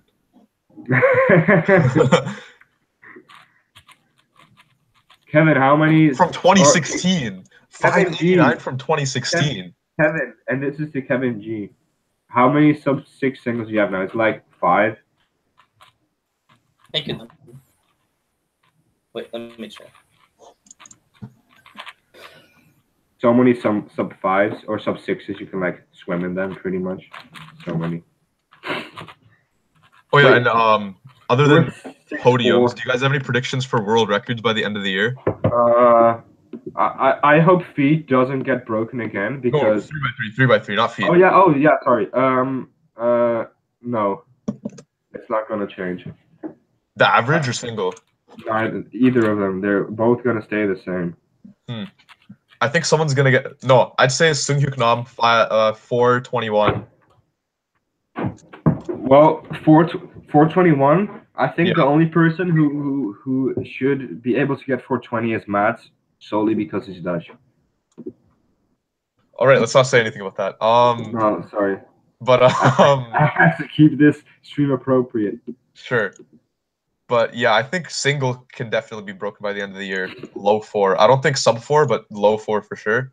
And I'd say Sunghyuk Nam's gonna get it. I'm gonna go with Park. For single? But Sungin Park. Oh, okay, you got me there. No, I honestly think Sungin Park can get or Danny Park, I should say. I think he might. I think he's so underrated.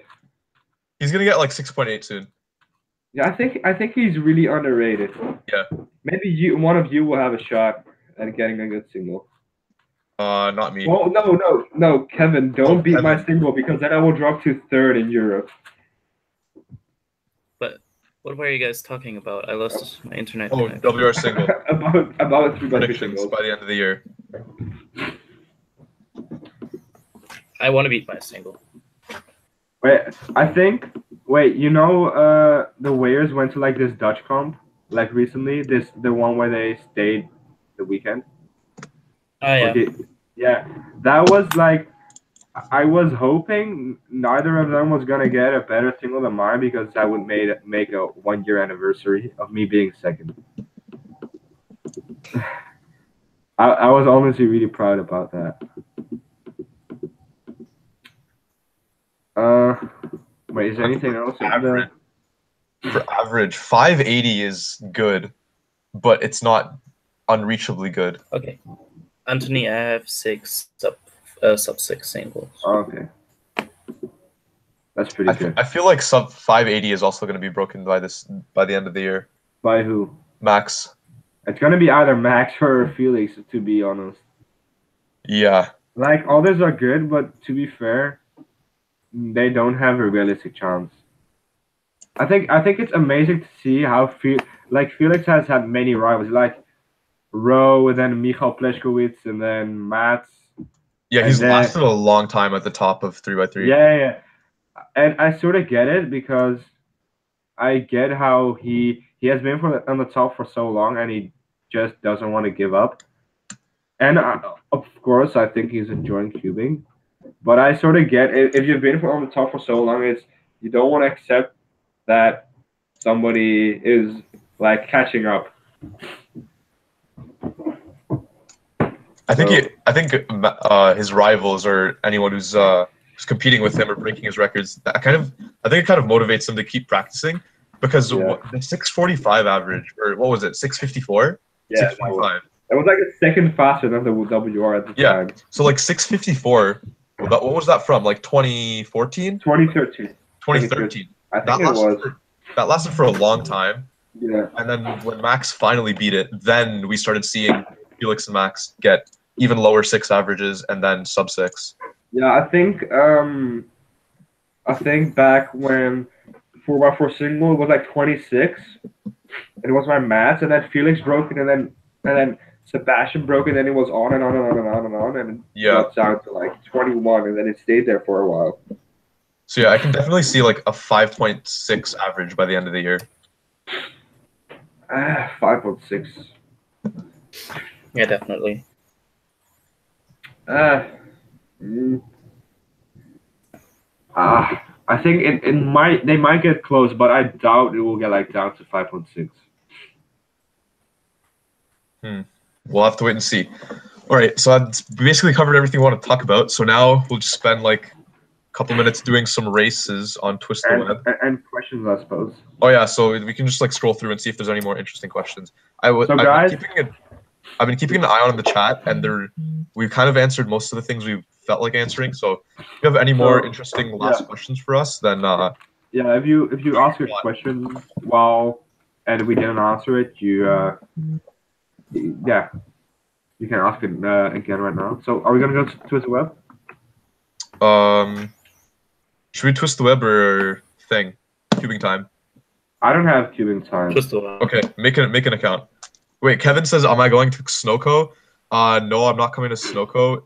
It's the weekend of Euros. What is Snowco? It's in like Washington. It's like the competition before Nats that everyone's going to. Oh. But are you going to Nats? Yeah, I'm going to Nats, but I won't go to Snowco because I'll be traveling in July for most of it. Then I'll come back and then go to Nats. So it would be really expensive to like travel, then come back and then go to Snowco. No. Cool. Okay. Let me set up the Twist the Web. Unless Kevin's doing it already. No, I'm not. Yo, I'm in the lobby, and I already see Martin Ekdahl, Chris Joy, and I don't think I want to pronounce his name. It's the Brazilian one-handed. Is it Yuri? Yuri Yuri. Carvalho. Do you guys ever think about streaming on Twitch? Not really. I haven't really considered it, and I'm not really familiar with Twitch. But I think I prefer to have the streams be on the YouTube channel. I sort of get like Twitch in general is a better streaming platform, but I think this stream is mainly for getting our thoughts about different stuff around, and I think it's easy to do that on YouTube. Okay, I created a room. Or did you mean like in general, and not just for the SpeedCubeShop? Oh, what's the keyword? Oh, It's just Kevin. What? Penguins don't Who? Is that you? Yeah, that's me. Why do I feel like this was a username on YouTube? Because that was my old YouTube channel name. Was it? Yeah. Oh my god. Okay. Wait, Watch, is it penguins don't fly? Yeah, that's me. watch me like Oh, give tips I about like the name. 3x3 only to like Phil right now. Whoa, this is a lot of people. Martin Egdal, Chris Troy. Oh, Kevin Paterakis is in here. Yuri. Kevin Tang. Wait, can you pronounce that once again? Kevin Tangart. It sounds like you're saying tentacle. Okay. Like in the way you say that. You scramble. What do you think about restricted hardware access? What? Do you mean like you? Okay, so I think he means using prototypes in comp. I don't really mind. Like Matt has done it. Felix has done it. Kevin, you have done it yourself. I don't think it's a big deal. Wait, what did they ask? Restricted hardware? Yeah, so like using prototypes in comp. Restricted hardware, like not everyone had access. Oh. If what was today, not everyone would have the new 7x7. Yeah. Yeah, that's interesting idea because it kind of makes it unfair if someone doesn't have access to the thing, to the cube. But for 3x3, I don't think it's that much of a concern, but I can definitely see how the 7x7 would be. I mean, would be a problem. I don't know.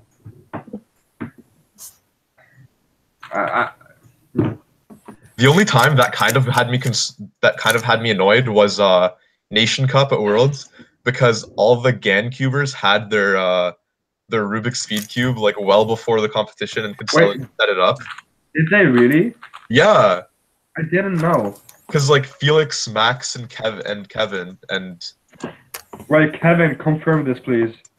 You guys got the. You guys got the. We have the one before. How we long got it before? together with our first test. I think.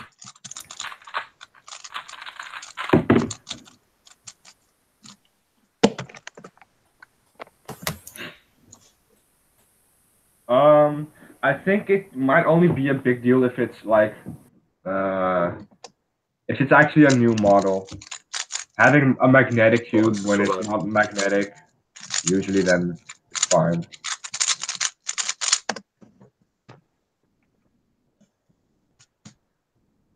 Chris Troy with the win. Wow, I'm quite surprised. I think Chris Troy should have been on the stream instead of me. Chris Troy. Top 5 greatest 3x3 solvers. Wait, Kevin, why aren't you solving?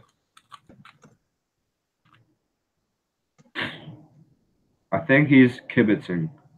Oh. Or maybe his internet. Yeah, maybe. Top 5 greatest 3x3 solvers of all time. So I think there's no doubt. Okay, so I'm gonna name mine, which is Yu Nakajima, Eric Akkersdijk, Mats Valk, Felix Zemdijk, and then one more person, but I don't know who. Top 5 3x3 solvers of all time? Yeah. Okay, Kevin, we don't have time to make a full analysis like you did with big cubes, so I don't know. Wait, Anthony, what did you answer? I said Yu Nakajima, Mats Valk, Felix Zemdijk, and Eric Akkersdijk. Was that 5? No, I said 4, but I don't know. I haven't thought of the last one yet. Okay. I think I'm biased if I mention another Dutch person because I live in the Netherlands. And I was gonna name another Dutch person. I was like, no. Maybe Ron van Bruggen because he has held. I think he had the first sub 10. So Reinier says Mackie, and I've heard that name everywhere, but I don't actually know who it is.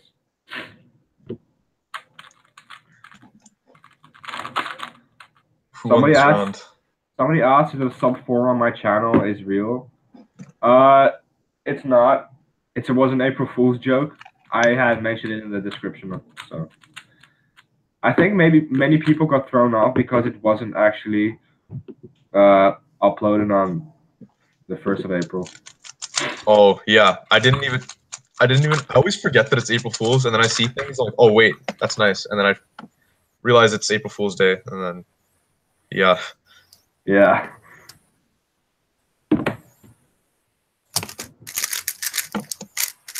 I'm at least happy it was more believable than me, myself, and Pi's last layer skip of the two. 2003 Mackie 01. Martin's destroying everyone. He's won 2 rounds. Oh, He's the only one who's won 2 rounds. I expected this guy to be like some American guy. Records. Damn, he is pretty good. Oh, he lives in the Netherlands. Oh, he lives in the US. Wait, what the hell? He has had so many world records.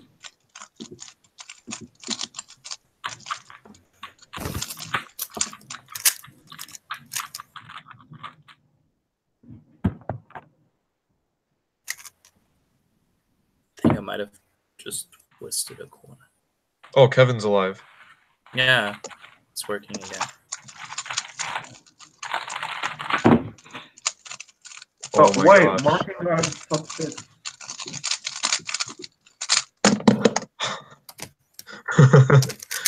Oh, I'm so bad. Cubing history.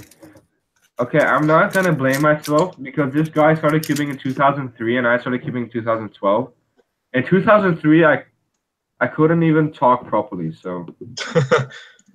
Yeah, we were never mind, like watch cubing videos. Yeah. Or, yeah. Whatever. I mean, I'm proud. I know at least like. Wait, who won this round?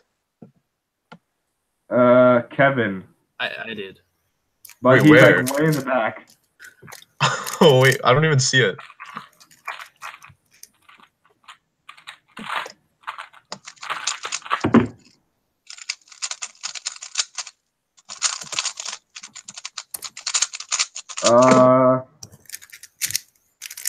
But yeah, I don't see any problem with the other 4 people I mentioned. I think maybe Yu Nakajima is debatable, but I think the other 3 are quite safe.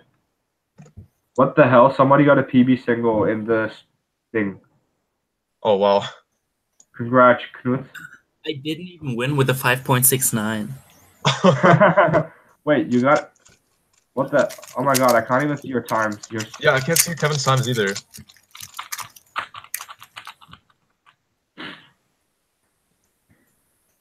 Oh my god, I miss the days when like Twitter web was hacked and CF was full of it.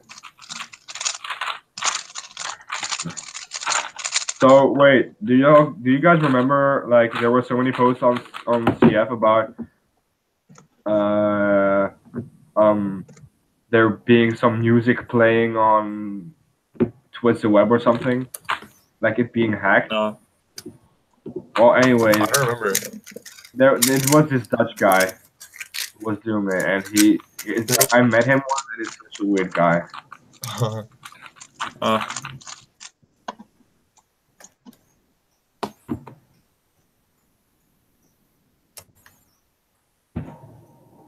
Why has my time?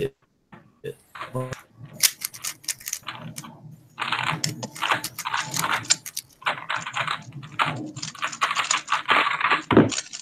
my god.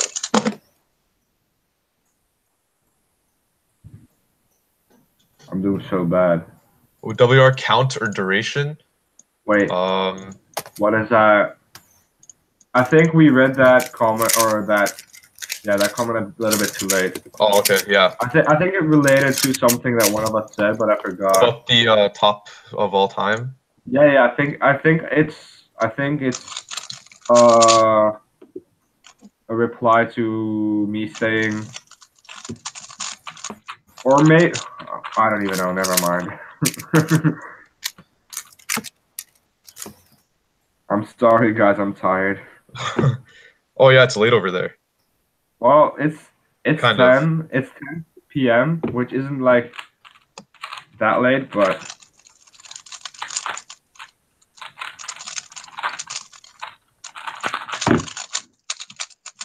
Dude, since when is Martin this shoot. good? I did the wrong alg. What? Somebody asked what the password is. The password is Kevin.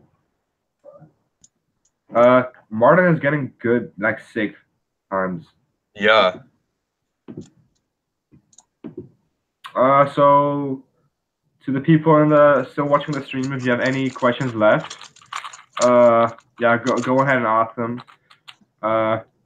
We can't promise you how much longer we will be here, so.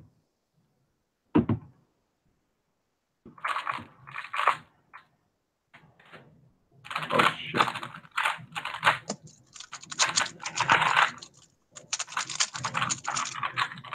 Oh no.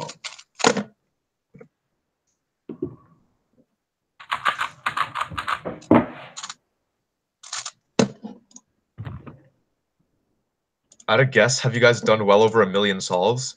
No, I don't think so. 1 million is a lot. Is that involving like every single event? Yeah, I would assume so. No. 1 million is a lot. I think I might have done the equivalent of the amount of moves of 1 million solves, but not actually 1 million solves. And what I mean by that is, back in the day when I was like hardcore solving 2x2, I would just walk around. I would overload my cubes, and especially a 2x2, and I would just walk around the house just scrambling my 2x2 basically. Because solving on an overloop cube is not like enjoyable. Why should everyone in New Jersey quit big cubes? I'm not from New Jersey. I only know like a few people living in the area. And so I don't feel qualified to comment on this.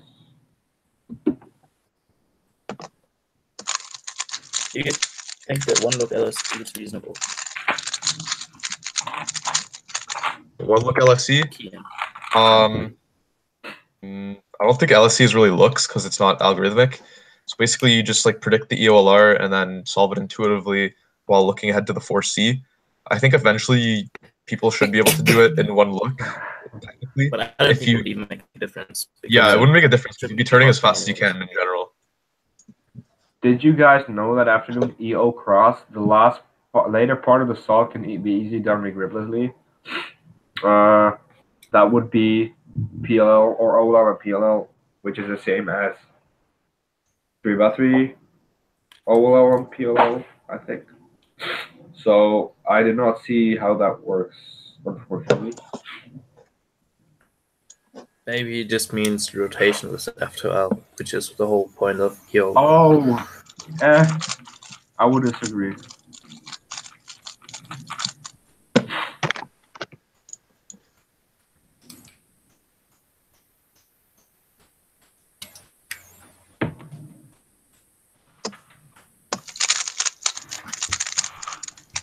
Oh shoot, where'd it go?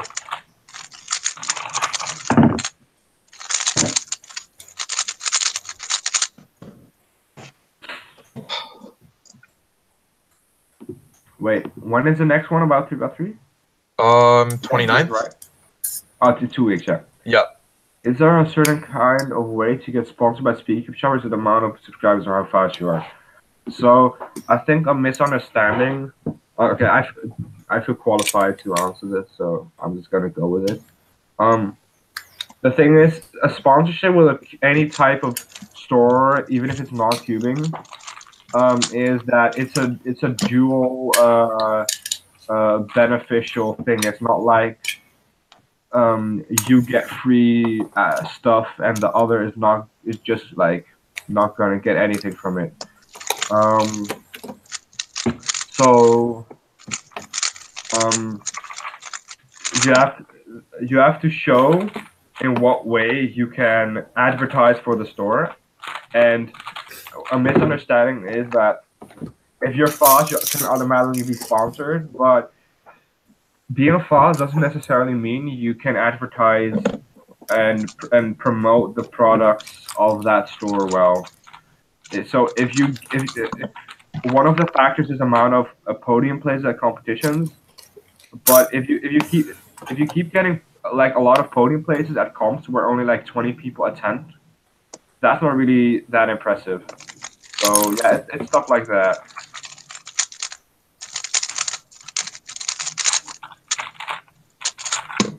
Wait, what? Why did DNF me? We still have 30 cubes. I guess my spacebar is just being broken. We still have Am 30. I- Yeah. Okay, am I forced to use cubes? I don't like. So I think this applies more to the brand sponsorship. Brand sponsorships. Yeah. Okay, so this is something not many people believe. I've actually not been forced to use any cubes. So something that people may not know is I used a Moyu 2x2 to win Worlds, despite already being sponsored by Chi. And it's not that they didn't have a 2x2. They had actually two of them, but they were budget ones. So, and they never actually told me I had to use it. After winning, they asked me which 2x2 did you choose, and I was like, I didn't use a Chi one, and they were like, fine with it. Okay. Because I think it's somewhat understandable. But other than that, once the Wuxia came out, it was 100% my choice to switch to it. And if you agree to take sponsorship from a specific cube brand, you should be willing to use their products. Yeah, exactly. So it's your decision. So if I was gonna stop, if I wasn't gonna quit my sponsorship, I would likely use all the same names.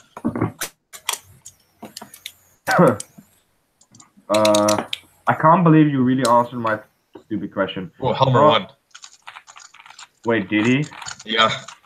What did he get? Low 7. What the hell? I don't think it's. I don't really think it's a stupid question. I think it's something many people may not know.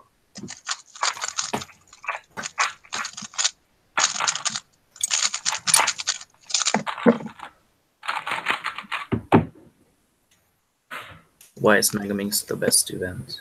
Oh, and I think like the previous question doesn't apply that much to Kian and Kevin because Gather cubes are used for basically one event, and Kian doesn't do that I many only events. do like 3 events.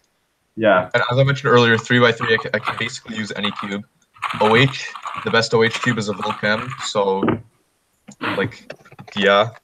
And then blind, I'm not good enough for a cube to matter, and I can probably just use a Vol. But I obviously have to use GAN cubes as they only have one. And what would be the point if I did not use the one they have? Yeah. Or, like, Oh no, well, 2x2. Are you forced to use Yeah, 2x2? I'm not sure. But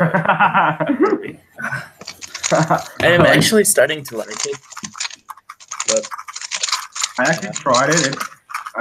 It's not that bad. it's good. But I don't like the size. Turning wise, I think having one that's bigger, like 51, would be better than having one that's 49. Yeah, I tried the GAN 2x2. I actually like it. I like the turning more than my Waco, but the size makes me look up. Can you get sponsored for being classed locally, not world-class standards? Definitely. We have many of them. Well, it depends. If you're like from some African country that only has like 3 competitors and like have NR. We have quite a few of them actually. Who? What? I think we have quite a few of them that are that a really big influence locally. So one of them was Dominik Vidakovic. He's from Croatia. Yeah. And then I think we have some people in Singapore. And I was gonna say, Pedro Condoteles, who was actually, I think he was sponsored before getting South American records, but obviously he was still very fast. Yeah. Last time I contacted SpeedCubeShop about sponsorship, they said their budget for sponsoring people was full. Do you know them room for accepting people now? Okay, so the thing is,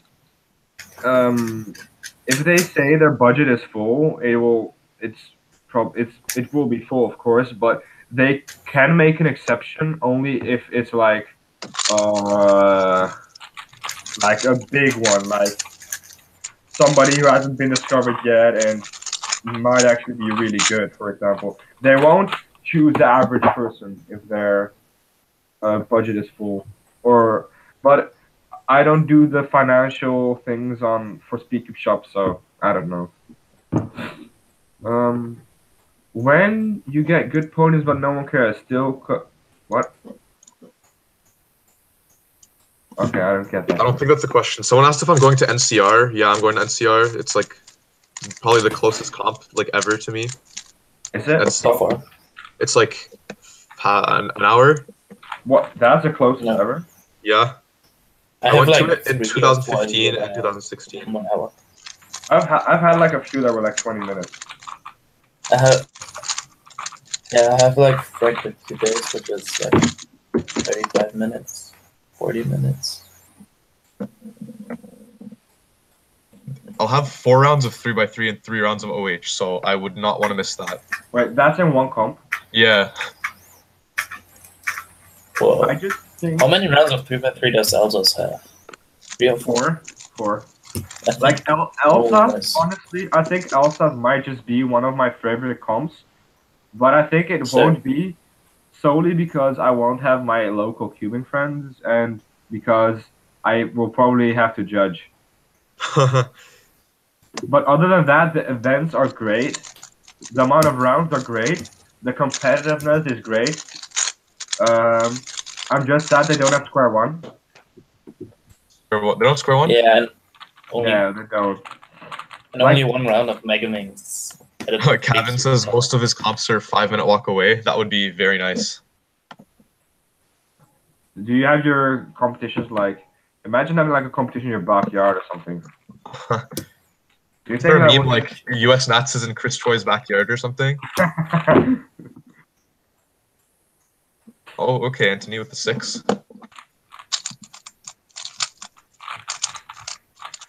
The clapping is so annoying. Yeah, because it's so loud and I can't hear anything.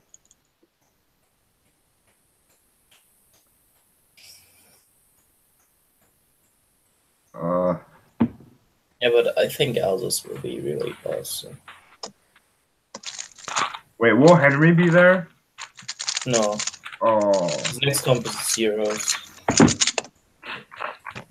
And his last comp was like last year, I think. I think that's so unfortunate. No. I think it's so unfair. I think it's so unfair, like, how many competitions some people get. Yeah, some people just are lucky with where they live. But like, pretty much every person who lives in New York, California, Shanghai, and Poland gets... I've had 1 in the past 6 months, and now I have 3 in 4 weeks. Wow. I was gonna have, like, quite a few comps, but I had to miss all of them because of school and holidays, and that was... Honestly, I haven't felt how frustrating it was to miss that many comps in such a short time.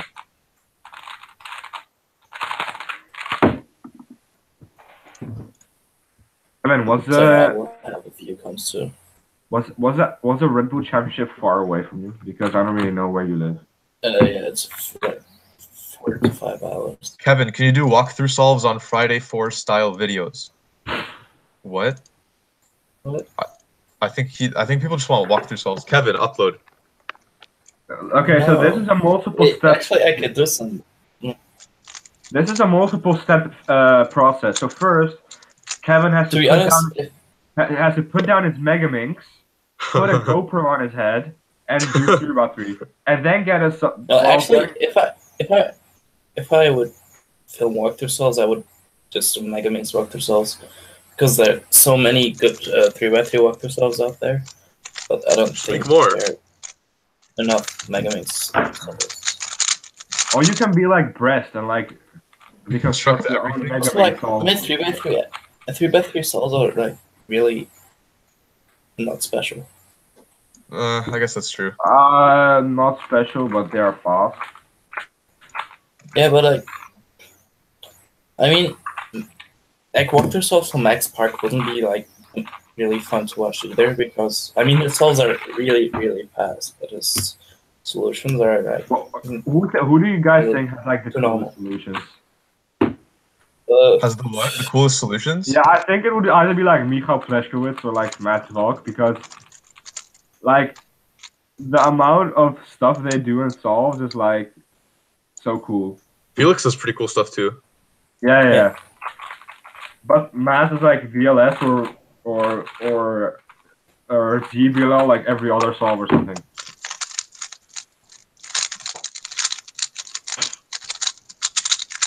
Oh shoot. But Felix does some really cool stuff. Yeah. What was the one where he did like a commutator for the last 3 corners? Like 474 or something. Yeah. Yeah. I've actually done that once myself, but at home. Oh, it's really bad. I think one time I continued a solution on a different color than I started it on. What? Because it just was like stupidly easy to continue another one. I had this friend of mine who his former PB single, he like started the solve on white, and then he suddenly on a different XOL side he got an OLL skip into a J perm.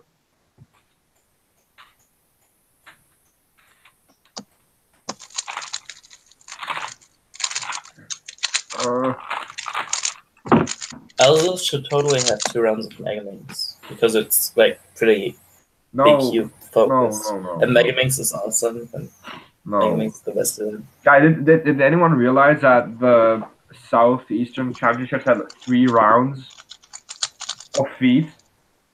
Oh yeah, that was weird. And 1 round of OH. Probably, or 2. probably because of Gerhardt, Tommy.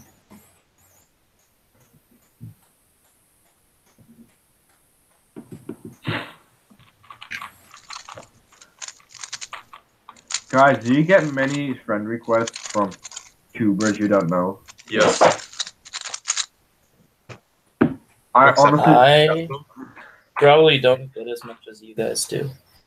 I might get like 10 a week. Yeah, same. But Right. it annoyed me. I might actually. It annoyed me so much. Like the first time this happened, like on a large scale, was after getting European record on 2x2. I had like in the same night I had like 50 friend requests. And I was like, Oh shoot. I was That's like, a lot. I What the you heck know, is the scramble? I don't know. It's stupid. And I was like a 15-year-old kid at the time, so I was like overwhelmed. I didn't know what to do. So, but I was thinking like, what are you trying to reach by having me as someone on your friends list? Yeah, I don't know.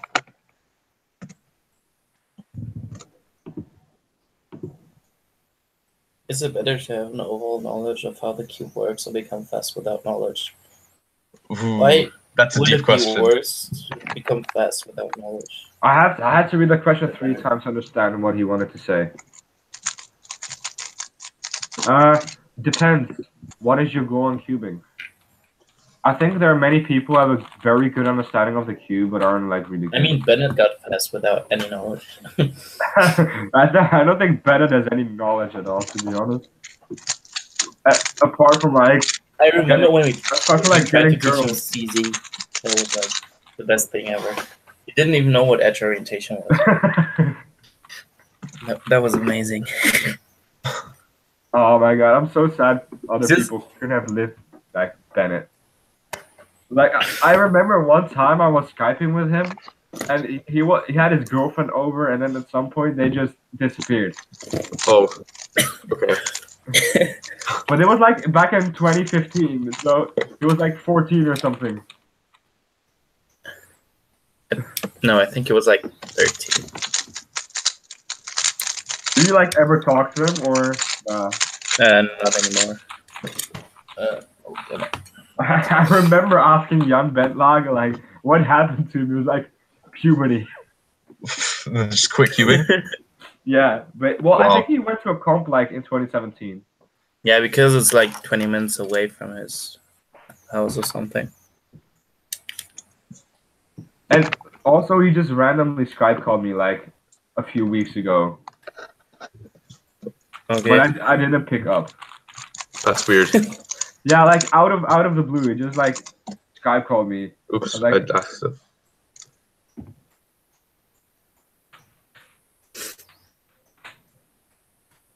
Oh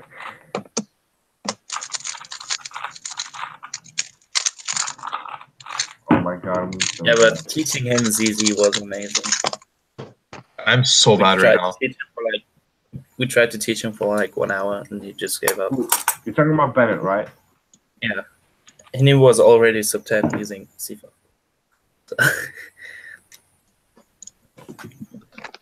Okay, let's do a few more solves, and I think we can end the stream. Yeah. So, people, if you have questions, get your last ones in because we won't be here for a lot longer. What? Wait, is this like an easy cross? What the heck is this? Wait, you know, I'm tired, so I was just gonna check if I messed it up, but apparently I didn't.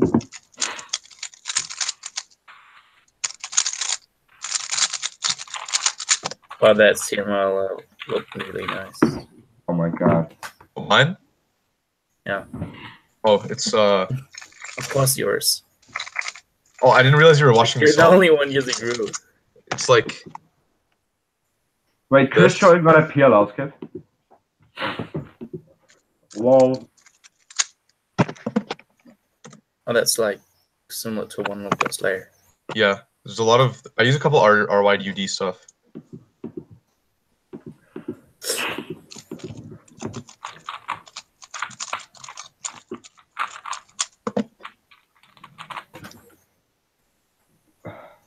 Anthony, when will I be seeing you again? Oh. Danny, will you be at Veenendaal? Because I don't see you on the competitors list.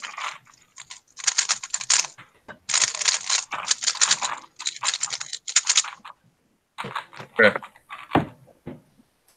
So, Yeah, I've been to like no Dutch comps this year. Maybe one. I think we'll end the stream there. We've been going for a little over 2 hours. Yeah.